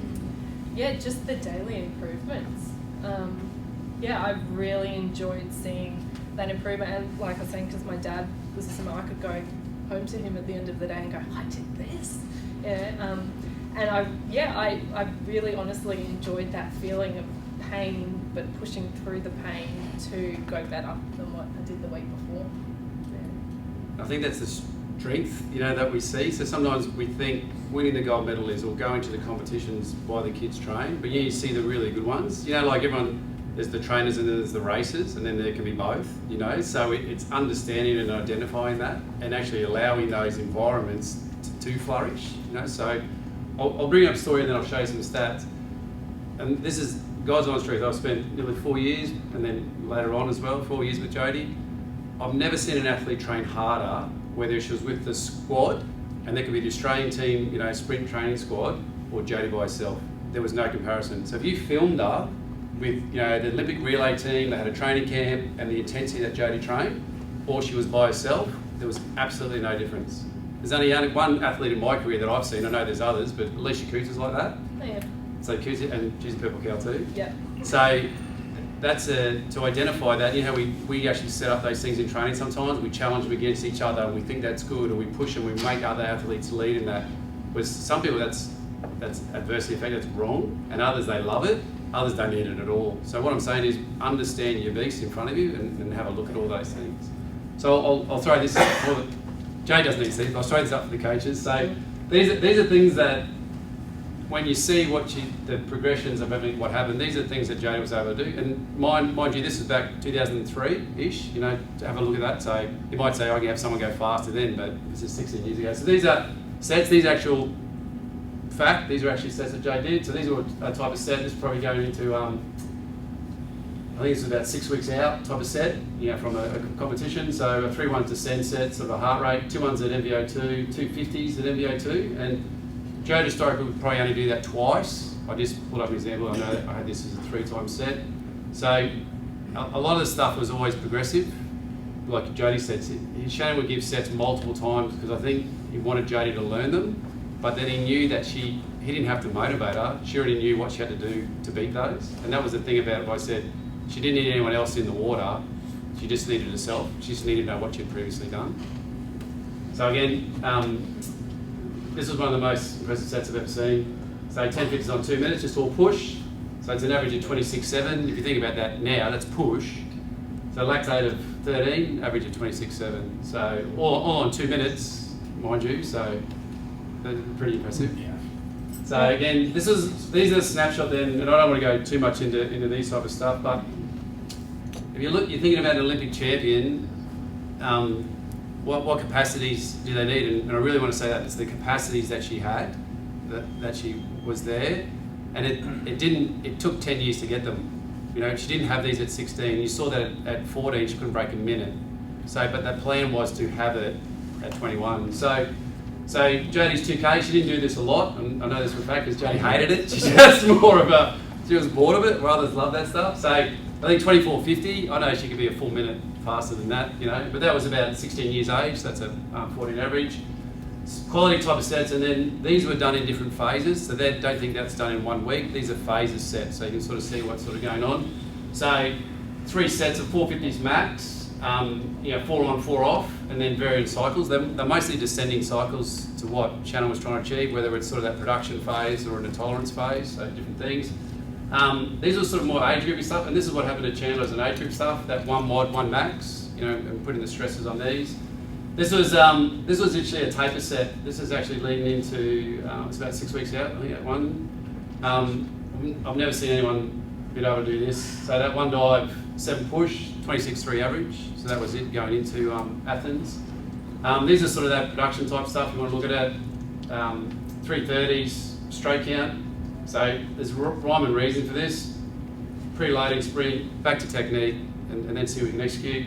Times there. Heart rates was sort of more about stroke rates, if I want to say that. It wasn't about the time. So, you know, Jodie can talk about it, was the rate that you were going for the time you were going. Don't give me a higher rate to get the time. And Jodie was really proficient at that. And I'm actually going to talk a little bit about that a bit later. And then this is the most impressive thing for me, the pull and kick component of what Jodie could do. So if you watch her swim, you can see things that she can do. So these are type of examples. 24.50s, and everything was pull by band. Jodie didn't like small paddles. So Alison and the other guys, everyone had to have them, but Jodie didn't like them, so you think these are just hands. So no paddles, no big, no small, pull by band. So every 4th max, 31.30, 30.3. And then the aerobic pull as well, so 10 twos, but the last one was max, 212. You think most people can't push 212 as an effort. 100 max PB. I've learned this as well as a career. This is a Chandler thing, if you want to say, or a Shannon thing. All these swimmers could do a 200 pace pull at 100 max. Does that make sense? So 200 swim time, half. You could do that as pull. So for 293. Jodie would do a long aerobic sets, and then that's an example of a kick set. Jodie was actually a pretty good kicker too, wasn't it? Well, I thought Alice was better. she was faster, but she couldn't do those. She couldn't do those that type of things. So like down 2 on 35, and then those type of things. So I just want to give you a snapshot of those type of things. The other thing too, your breathing pattern. What was your breathing pattern? It was always 4s, wasn't it? What's that? Your breathing pattern was always 4s, wasn't it? 6s. 6s and 4s. I'll give you. I'm going to talk about that because I've got a question for this. That is. I think that's pretty amazing to be able to do that. Yeah, but I'll tell you even a more amazing story. So see the heart rate set. So this is fact, the heart rate set, and I'll talk about. I'm going to ask her about these questions, but I'm going to give her the answer. So that 16-1 set, that's an actual set. You know, that sort of thing happened, and we were watching the set. So, and it was Alice and Jodie that just happened to be training at the same time, and they were within half a second of each other. You know, really good job. You know. But then I started looking at it and I started taking rates, and then I was really looking at it. And then I was like, so Alice was always a bit higher rater, and then Jodie was always a bit more efficient. But Jodie was actually breathing 14s in that heart rate set. Have a think about that. Like she wasn't breathing 6s, she was breathing like 14s. And then I said to Shannon, I said, is it just me or is Jodie not breathing? And he's like, we started counting. And they're like, nah, she's like breathing every 14 strokes. And then we said, Jo, do you know you breathe every 14? She said, nah. Oh, don't think about it, keep going. You know, like, so that's it, and that's what I was going to get onto now is, and this is what I think you have to do is, do you actually realise, did you know when you're swimming, did you realise what made you actually a great swimmer? It's not until years later now that I caught up with Joe and Shannon and they've told me things. I'm like, oh really, was I? I actually heard, the first time I heard about my stroke being, you know, perfect, was my daughter's learn-to-swim teacher, Phil. It's like, oh yeah, Drew came along and he said you have to start from basic and build a Jodie Henry. I'm like, what are you talking about? Because it just wasn't spoken about. It's funny, he's got a video of it. He's got a video of her daughter. Jodie's daughter, like, obviously think about different casual swimmers exactly the same as Jodie. Same here. Well, did anyway. Like no, yeah, she does. She does. She's just not that keen on it. So that, yeah. So yeah, what? Same as me. Yeah. She'll need a Shannon. Yeah. So then I'm going to show some technical stuff. But actually, what I really want to think now is, so you emotionally motivation stuff, and I know with this group that you've had, you've talked to a lot of Olympic gold medalists, and you said the psychologists that's part of the program. So what about them? What about now going? So do you see traits in yourself? Do you see them as other people mingling in that world? Yeah, so I always thought I was the purple cow on the swim team. I never actually really felt like I belonged because I thought I was so different from everyone. And it's not now until I'm part of the GMR program that I'm actually very similar to all the other Olympic gold medalists. It's not, it's more just I wasn't similar to other people on my team. But say Duncan Free, rowing, he was exactly like me. He was wishing the bus would crash on the way to one of his events when he was younger. And I'm like, oh, me too. So they're telling a lot of stories that are making me feel less like that purple cow, which is really nice. Really nice that I feel a little bit normal. So yeah. So normal, but only really a small percentage of the world can be that normal. Yeah, we're all Olympic gold medalists. I think Lauren Jackson had everyone knows Lauren Jackson, the greatest female basketballer in Australia. So she told a story that all her life she felt abnormal till she went to the AAS, because it's not just those same kind of people, those people that think the same, they're all there. So she spent a whole life thinking that she wasn't normal till they're like-minded people, So again, I want to say this again with Jodie is the purple cows. Sometimes our sport kicks them out the door, because we want people to all be the same, especially coaches who want them to conform.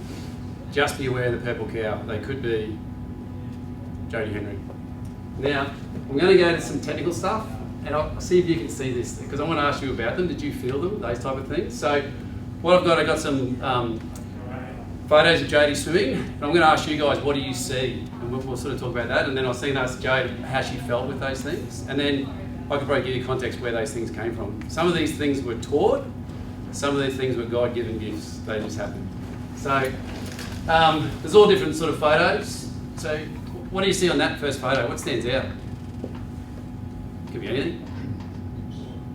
Hey? She's a bit behind off the start. She's definitely behind off the start. Must be smart. High elbow. Glass half full, Stevenson.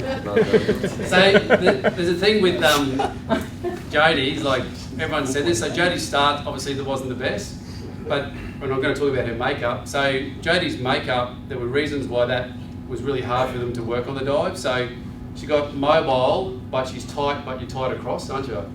And then I think Jodie's one of the probably only Olympic gold medalists. Her actual wingspan is actually shorter than her height. You know, when everyone talks about that, it's a big thing. You know, you're always looking at it. So then we'll look at this then. So she had to do other things that actually made up for that. Oh, and my left leg is this much longer than my right. And then that was the dive thing. That's why that. That motivate you because you're catching up, the underdog thing? I love to chase. Yeah. So in the long run, that was a good thing because you knew you were going to be slow at the start. So these are, I tried to break up into components best I could find. So breakout, for me, can you see what we look at there? Can you notice anything that stands out as a coach? You think anything's good there? Same again, high elbow and good water connection with the right arm. That's what it looks like. So. Yeah, and I just love the head position, the body alignment. So her body alignment to the water is what I always think. Jodie's a really good floater, like has natural ability to float. And I'll get too technical. I'll save that one. So again, technical components. Like if you're looking at a sprinting model, do you think that's like a good model? I just look at a head position and then a hip position, and it's literally hand time and acceleration. And then this is, you can't teach this, but the downbeat kick, the kicking actually falls into the stroke pattern. Jodie wouldn't know this, but you feel this. So again, that's the high elbow catch, accelerating to the hips. Huh? Hip again. Yeah, and I'm going to tell this is a technical component just from coaches again. I think you've got to have a stroke model. You've got to, in your mind, I don't know how you can be in a technical sport and not have a stroke model. So whether that's anybody, you can pick whatever you want. It can be Thorpe, you can be Hacker, you can be anyone you want. But I think you have to coach to a model. I'm really lucky. Joan's my model. I use it all the time. And I use it as an example. She's literally my screensaver on my computer because I like that photo. But this is a really important thing. See this here, and I'm going just to visual. Everyone used to think that was bad, and the physios used to think that was bad. See that shoulder? Because everyone talks about, you know, they say shoulders down and back. It's impossible. The best swimmers in the world, you'll see that shot. You'll see that shoulder up by their ear. You'll see that. Again, that's the length. That's actually my favourite photo in the world of swimming. I think if you're going to pick out every component of swimming that's right, that's pretty much all there. I'll focus on this. Now this is the last. This is where I just want to get to this, and we'll go to questions. See how they call recovery because it's supposed to be relaxed. That's another Jodie trait. That's what I was hearing too. That's what her daughter does naturally. That ability to relax under stress, and then see her head position for breathing. Yeah, that really good. See, there's literally a hollow there where the water below sea level, where Joe breathes, and that'll do your head pattern. And I'll get to this bit. So the relax again, recovery, and then this is what Jode was unbelievable at. This is why she could grade. She had shorter arms, right? But you can see her timing. So she's literally finishing her breath where it's accelerating. Her hands entered here, so she can get her head back down to get back onto the front of the stroke. These are all things that Jodie, we didn't teach, Shannon didn't teach those, he taught breathing patterns, but these are the things that made this Olympic champion. Recovery, head position, relaxed. And then the timing of the breath. Every time she was back to her hips, she was finishing her breath. How many times we people see them, they're still, and they get that big roll? You never saw Jodie sits other than flat. And then breathing. That's that. High elbow. I think that's like an amazing position. Again, my favourite photo. Yep. Yeah, and that's what I was going to get to. So I was going to ask Joe, these are my things. So do you realise what you did? Is there anything that you felt that you knew that you did? That I tried to do? Yeah, even better. The one thing I remember Shannon and I working on is head position. Yep. Just from looking straight up to look, not looking at the end of the wall, looking down the bottom of the book. That's the only thing I remember us working on, really. And it's near perfect. And then that's what her natural ability was her length of stroke and her breathing pattern. But Tracy alluded to it too. And Jodie doesn't really know this as well. It's another, that breathing kind of thing. Her epoxy capacity was amazing. It got trained, but it was amazing. But Jodie's 6-beat kick at every speed. So you know when you used to do like a kick set and you go, this is aerobic on 2 minutes, it was 6-beat kick. It was just the frequency that changed. So Jodie's model, every time that she did a lap, was actually her race model. She didn't do a training and then, you know, in warm-up trying to perfect a model. It was done every lap, every stroke. It was really good to see. That was just we were really lucky in that. So I'm just going to, this is on you now as we're talking, so we're going to show you a couple of photos. So how did you prepare for a race? Now this is on you, so have a look at those, keep watching. Yeah. There's a Jodie face that I always knew she looked good when she raced. I played with my goggles a lot. A lot. Yeah. And you did a lot of the things the same all the time. That was one of them. But and I used to ask Shannon about it, when we saw that face, it was like, you felt okay? Yeah. Okay. So you behind the blocks then, so how did you approach that? And was that a conscious decision, or again, was it a practice thing? No, so I suppose there's sort of pre-Athens and post-Athens. So pre-Athens, it was more the conscious making decisions to make myself calm. And after Athens, my attitude was like, I just did Athens. I can do anything. Like, if I got through that, I don't need to be nervous at World Champs. World Champs, honestly, the year after felt like Nationals. Because after you've been to an Olympics, that's the ultimate, and I survived it and I did well. Yeah, I sort of felt like, well, it's just World Champs. Hence the face. Yeah. That's so far, that's the World Champs. Yeah, yeah. So I didn't swim that well there actually, but I raced well. Yeah, you That's raced well. the thing. Yeah, I wasn't doing many sessions in the pool before 05 World Champs, so I raced it well. So I just wanted to show that, and again, how many people have either watched their athletes before the race and actually take note of what's going on? And I like to watch things, I'm visual, so I like to see things. But again, Jodie was not my athlete. I wasn't lucky enough to be the assistant coach there. But I used to look for things. So Jodie would do that bend thing. I don't know, she always used to do that. She'd fix do this thing. And if she was doing this, it was that nervous good, it was that nervous ready to go type of look. That's what I sort of used to see. Where other people, there's different things. So do you look for traits? Do you see things in your athletes? Yeah, I think like Phelpsy has like a particular thing, doesn't he, Yeah. that he does before his race, like particular movements, and you see it like footy players before they go to kick a goal, they've got their routine. But yours was natural though, that's the thing, it wasn't. Yeah.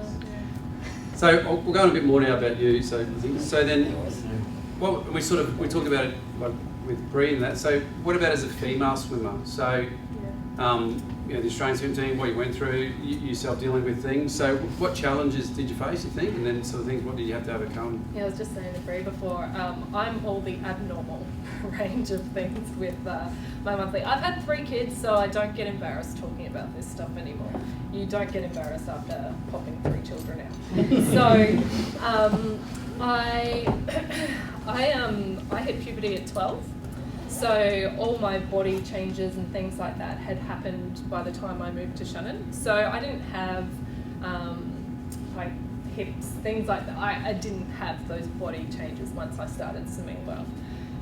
But my monthlies were extreme. So, and even now to this day I have problems.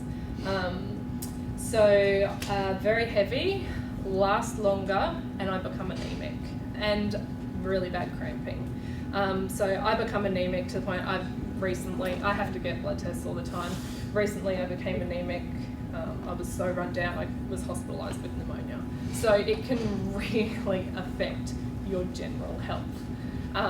So anyway, when I was younger, I was having the same issues, and I always seemed to get it on the day of my 100 freestyle.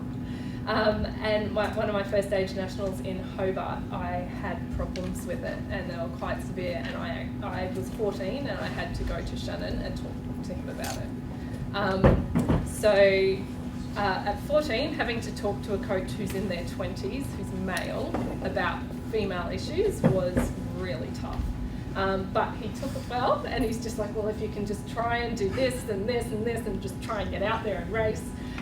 So we did, we got out there and raced. But after that, I went on the pill.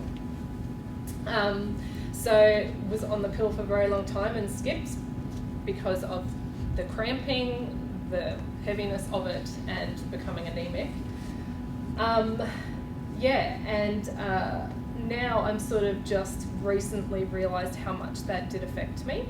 I didn't think it affected me back then because I was a teenager and you just go, oh, I'm just hormonal anyway.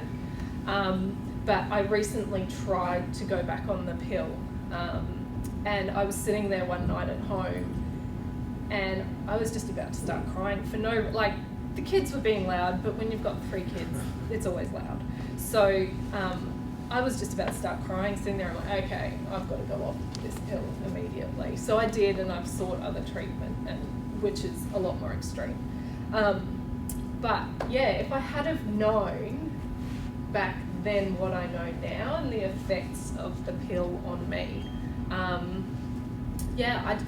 probably would have sought different treatment, or I was on the smallest pill as well that you can get when you go to ask for. It wasn't the mini pill. It was just a very low dose, normal one.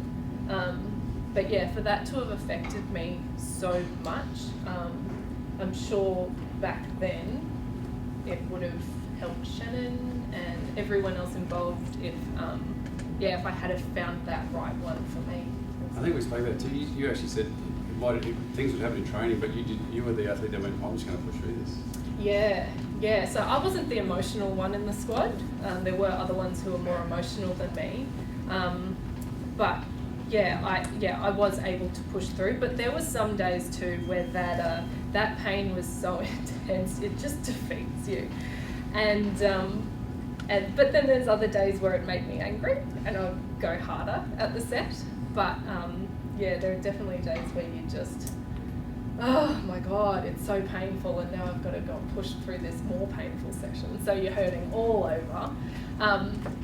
Since having men who don't understand what it's like, if your partners have had children and things, my afterbirth pains were similar to period pains. So, and afterbirth pains, from what I've heard, I had C-section, so I didn't go through labour.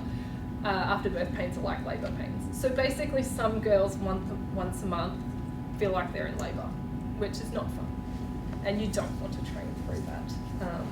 So any girl that can, who does have serious problems, they're tough to be able to train through them.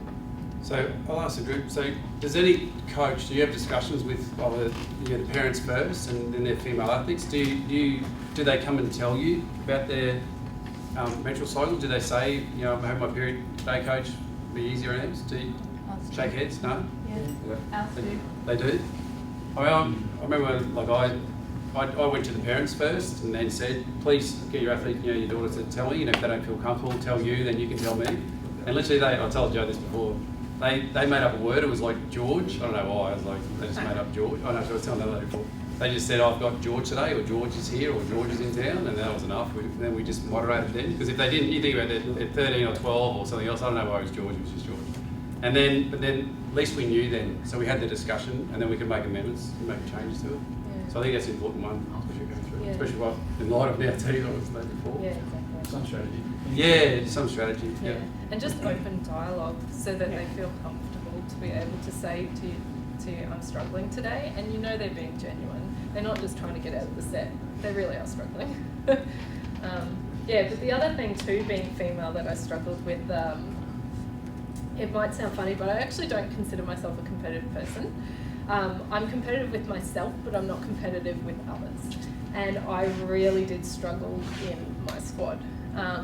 Because we were all female and we were all racing the exact same events, I really struggled with that, and that's why I needed that breakaway at home with my sister to just chill out.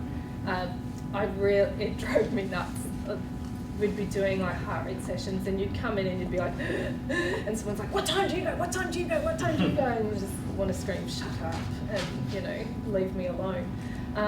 So yeah, I really did struggle with that, and then I also struggled with the competitiveness. Then once I was on the team as well, spots for relays or just spots for individuals, things like that.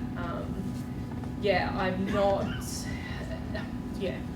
We tend to, I know it sounds bad, but I feel like females just tend to take things more personally than men. Men seem to be able to train alongside their biggest rival, or race alongside their biggest rival and be mates with them at the end, and I couldn't do that. I really struggled with that. Took everything personally, and I think we all did actually.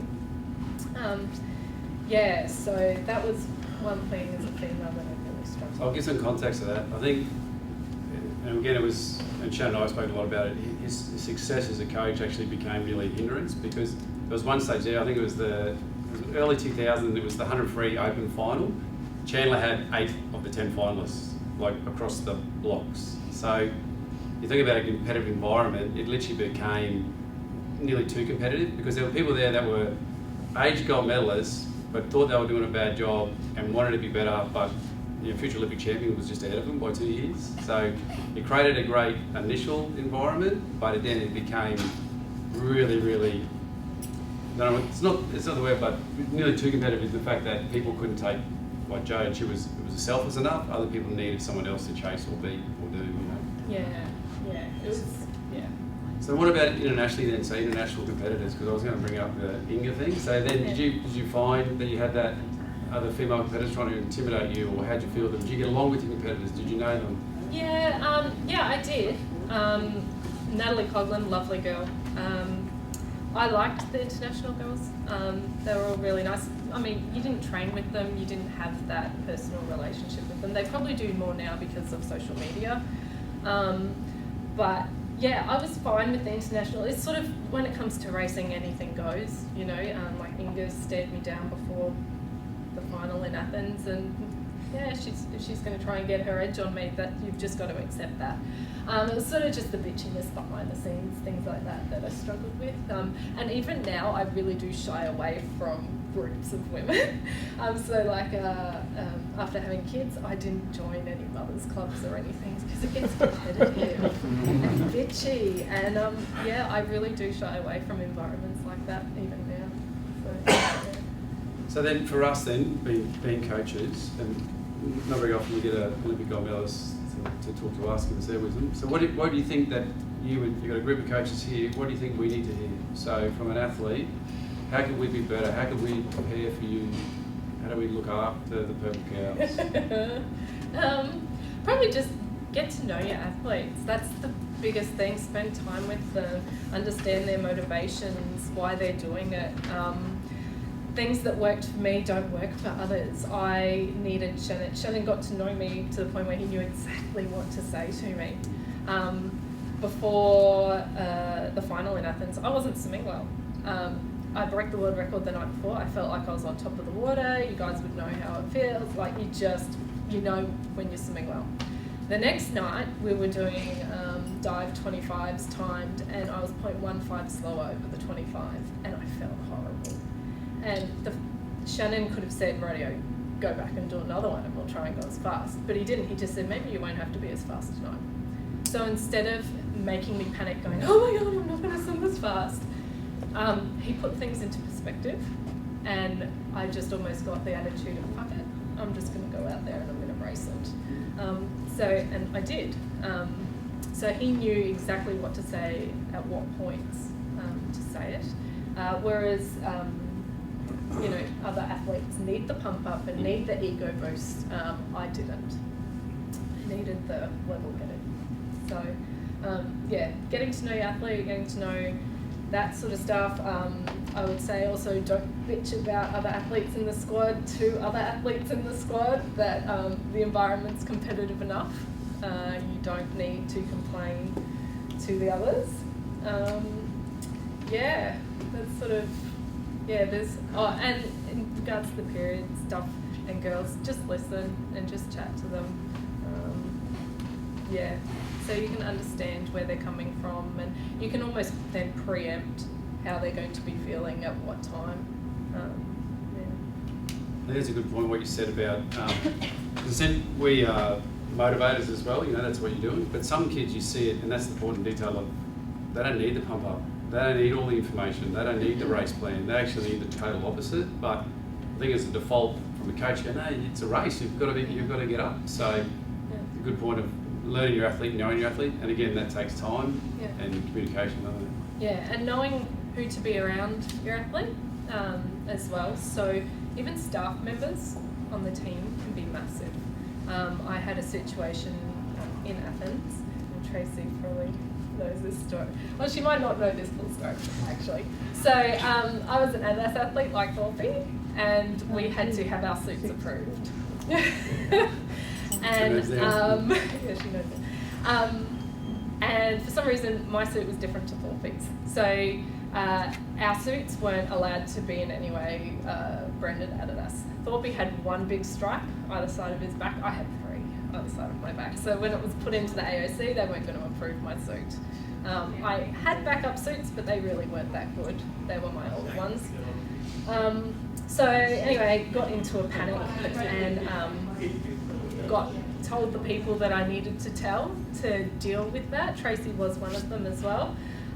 Told managers, all that sort of thing, and I just left it. So I left it for people who could deal with it to deal with it, and I had to control the controllables. So I just then concentrated on what I wanted to do.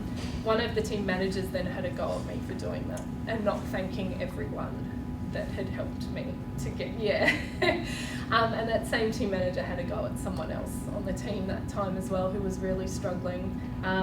There are times to pull athletes into line, but at the meet is not the time. So yeah, you do need to be aware of the staff members around as well, because they really can have an impact.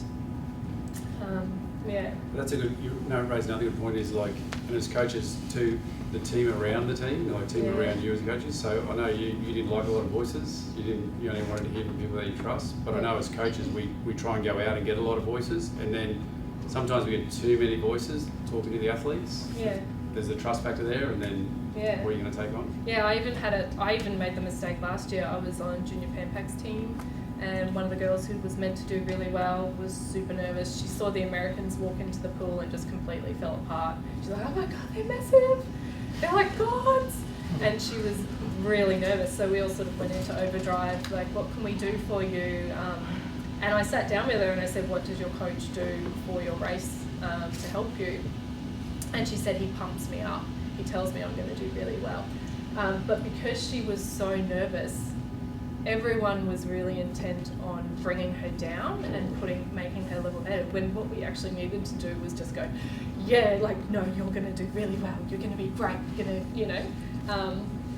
So even we made that mistake, So obviously, like I said at the start, I think, success has been measured. Athletes succeed because of their coach. Athletes, like a lot of the time, fail because of their coach. What do you think was most successful, and probably Shannon in particular, what do you think was most successful in that relationship? So we were talking about it the other day. It's a lot like marriage, really, isn't it? You have to have trust, honesty and respect. And if any of those things falter or wave, that's when the relationship goes. So the relationship between Shannon and I started to falter when we both weren't being honest with each other post-Athens. And I did lose a bit of trust in him post-Athens as well. So just because of the move to Canberra, I felt really locked out of that decision. He told me after the decision had already been made, and I just came back from my break after Athens, and he said, so if you want to continue being coached by me, I'm moving to Canberra. Which, like I said earlier, 100% understand why he made those decisions, but because I felt we were such a team and we made decisions together a lot of the time, I felt locked out of that and lost a little bit of trust in him. So that was the biggest thing that you didn't work well? So, like you said, as soon as the trust goes? Yeah, I think so. Yeah. Trust and your coach's belief in you as well. If they're not going to believe in you, who will? Because even your parents don't know what you're doing. They don't have a clue. They don't know what you're doing every day up and down that pool. So it's your coach that has the biggest belief in you. And if you don't feel like they believe in you, or they believe in someone in the squad more, then that does really affect the relationship, I think. So from you, that's probably what you'd say. So like we all say, so what do you need? But it's really hard to vocalise that then. Yeah. So is that what you need? You need belief. Yeah. Well, he wasn't letting me run away in those hard times. He made me go. Like there was one time at Men Nostrum. So Men Nostrum, the 50, it got down to where it was just head to head. So everyone, Men Nostrum's a series in Europe, but actually at Monaco they do like a 50s dropout. So there's 10 at the start, and as soon as you lose, you drop out, and then at the end it's just 2 people racing head to head. Yeah. So Jade loves that. So anyway, I made it down to the final 2, and I wanted to run. I really wanted to run because it was me versus a girl from the Netherlands who wasn't Inge de Bruin, but she looked like Inge de Bruin. And I was still quite young then.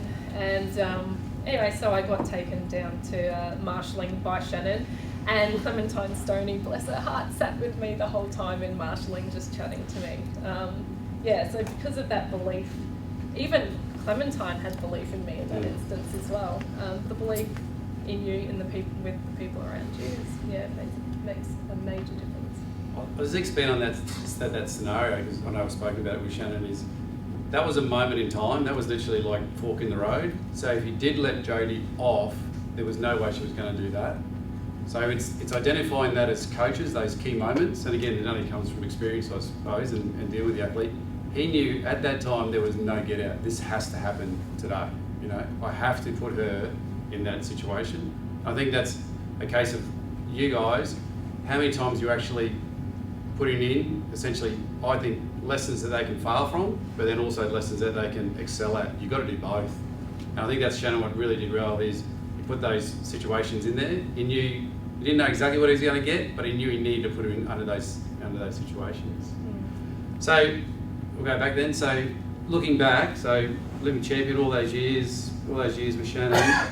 So what do you think you learned then, either personally or from the sport? What do you think you have learned through all that? Oh God. You're always tougher than what you think you are. That's for sure.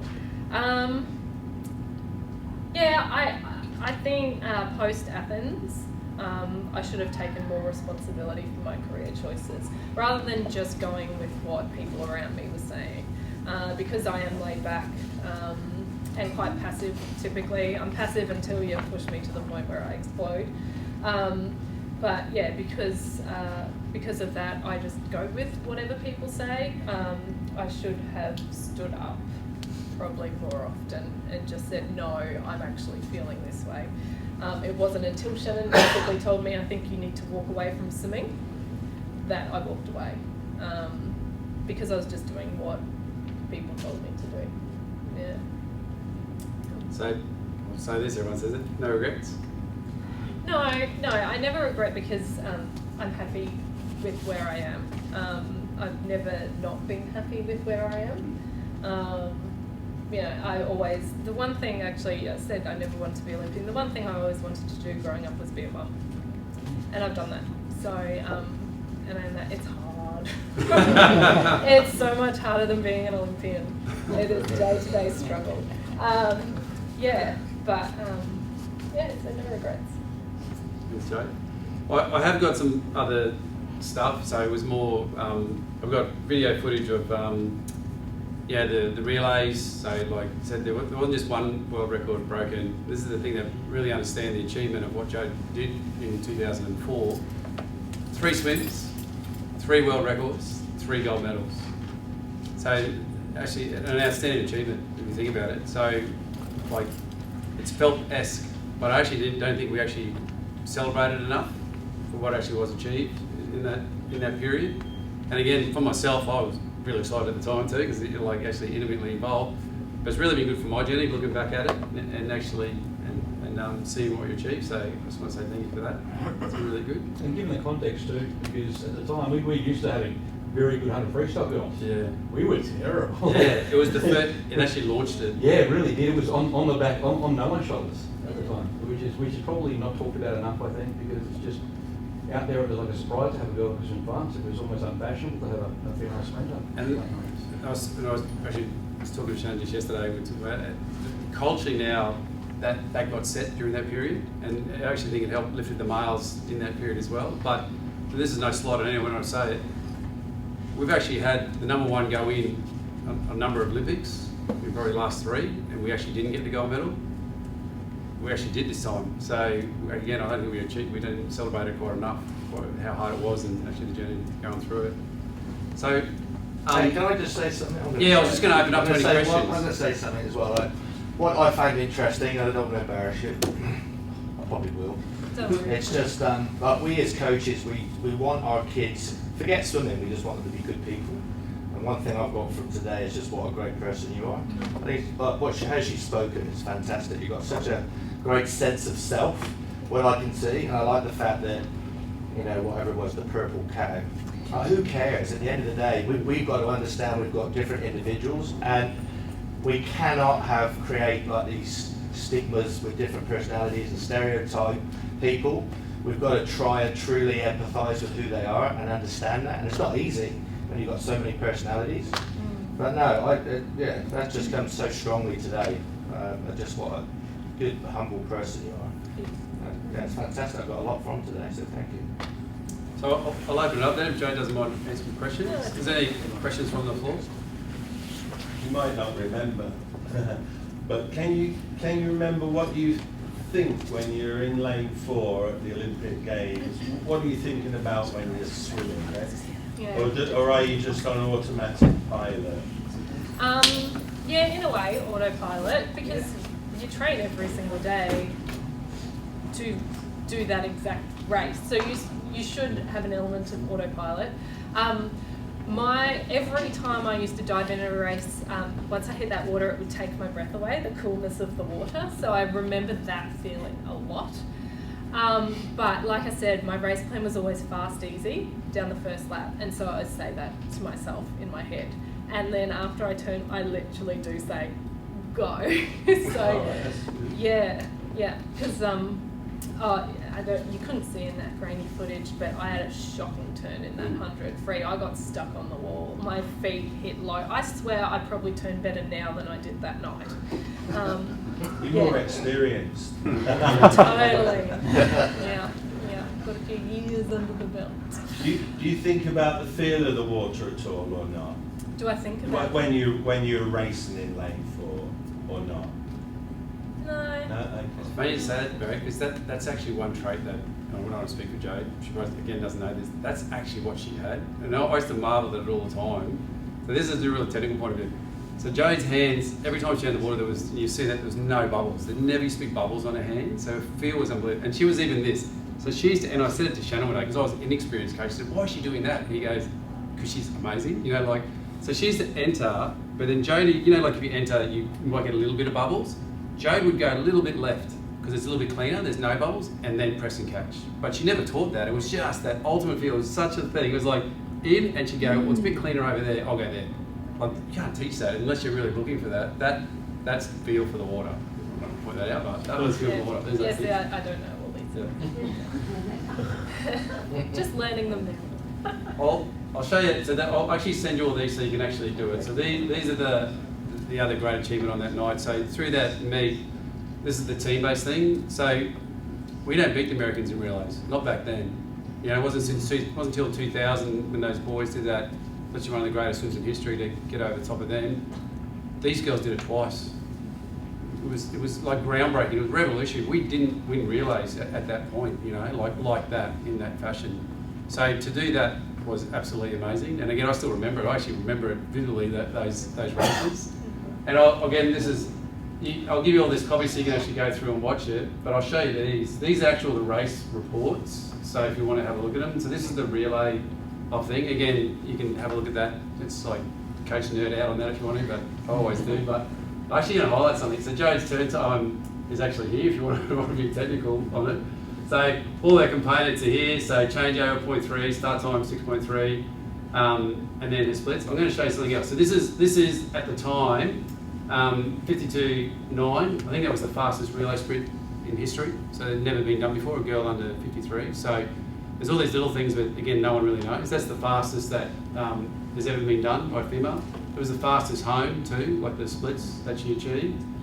And this is the medley relay. I'll give you that. That's the 100 again. I don't even want to pull this up. This is the 100. So this is the semi. So this isn't the final. This is the semi. So turn time is 7:09 here. This is the most important thing. This is why Jodie was unbelievable. This is what you won't see in a lot of race sport. This is the Kate Campbell-esque things. And Jodie isn't as tall as Kate Campbell. This is what here. See this distance per stroke? 2 meters in a 100 freestyle. I mean, you expect that in a 400. So the distance per stroke that Jodie can travel. So 39 strokes out, 45 back. So that's that feel for the water. That's that capacity to pull. And then that enabled her to do this, the 27.2, sort of back end. And again, I'm going to get nerd out on it again. That was revolutionary. So a girl to come home under 28 seconds back in that day was like the 4-minute mile. It was like unheard of. Now, if you can't do that as female, you won't make a final. But back then, that was unheard of, and that was what Shannon trained her. That was capacity that she had, so that's what he went with. For other people are front end. And then this is the world record progressions of our great female athletes. These are the 50 splits of the race. That's what I did. I just made it really simple. You can get really nerd out on like things. So these are their 50 PBs at the bottom. That's their 50 PBs, each swimmer, at the time they broke the world record. And what I did to make it really simple, what was the time difference in seconds, from their 50, and then their drop off. I look at drop off, so where they are. So that's front end and back end. So that's front end, back end drop off. But this is the big one here. So 1 second, and you see the great ones here. They're at 2. It's that Britta, and then the Sostrom is that ability to come home. If that makes sense. So now again, I want to open up the floor. Is there any more questions for Jodie? No?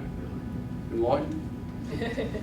So, no, everyone's good. So I just want to thank you, Joe, because I know that sometimes, like lately, probably 5 years ago, 6 years ago, probably would have been as comfortable doing these things. So it's amazing. I've seen the growth in you. It's unbelievable. Like the athlete that I used to know, and then the years that we've bumped into each other, it's amazing what you've actually come into. And I think it's a credit to the AS and the program, what they're running with the Olympic and the gold medalist programs. And that's where I see the greatest growth. And then hopefully the impact onto coaches, because I think what we need to hear is from athletes more.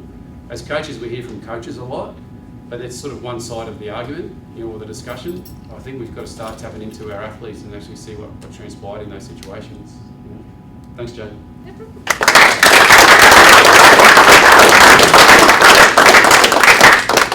That's my career over as a reporter. Thanks, everybody.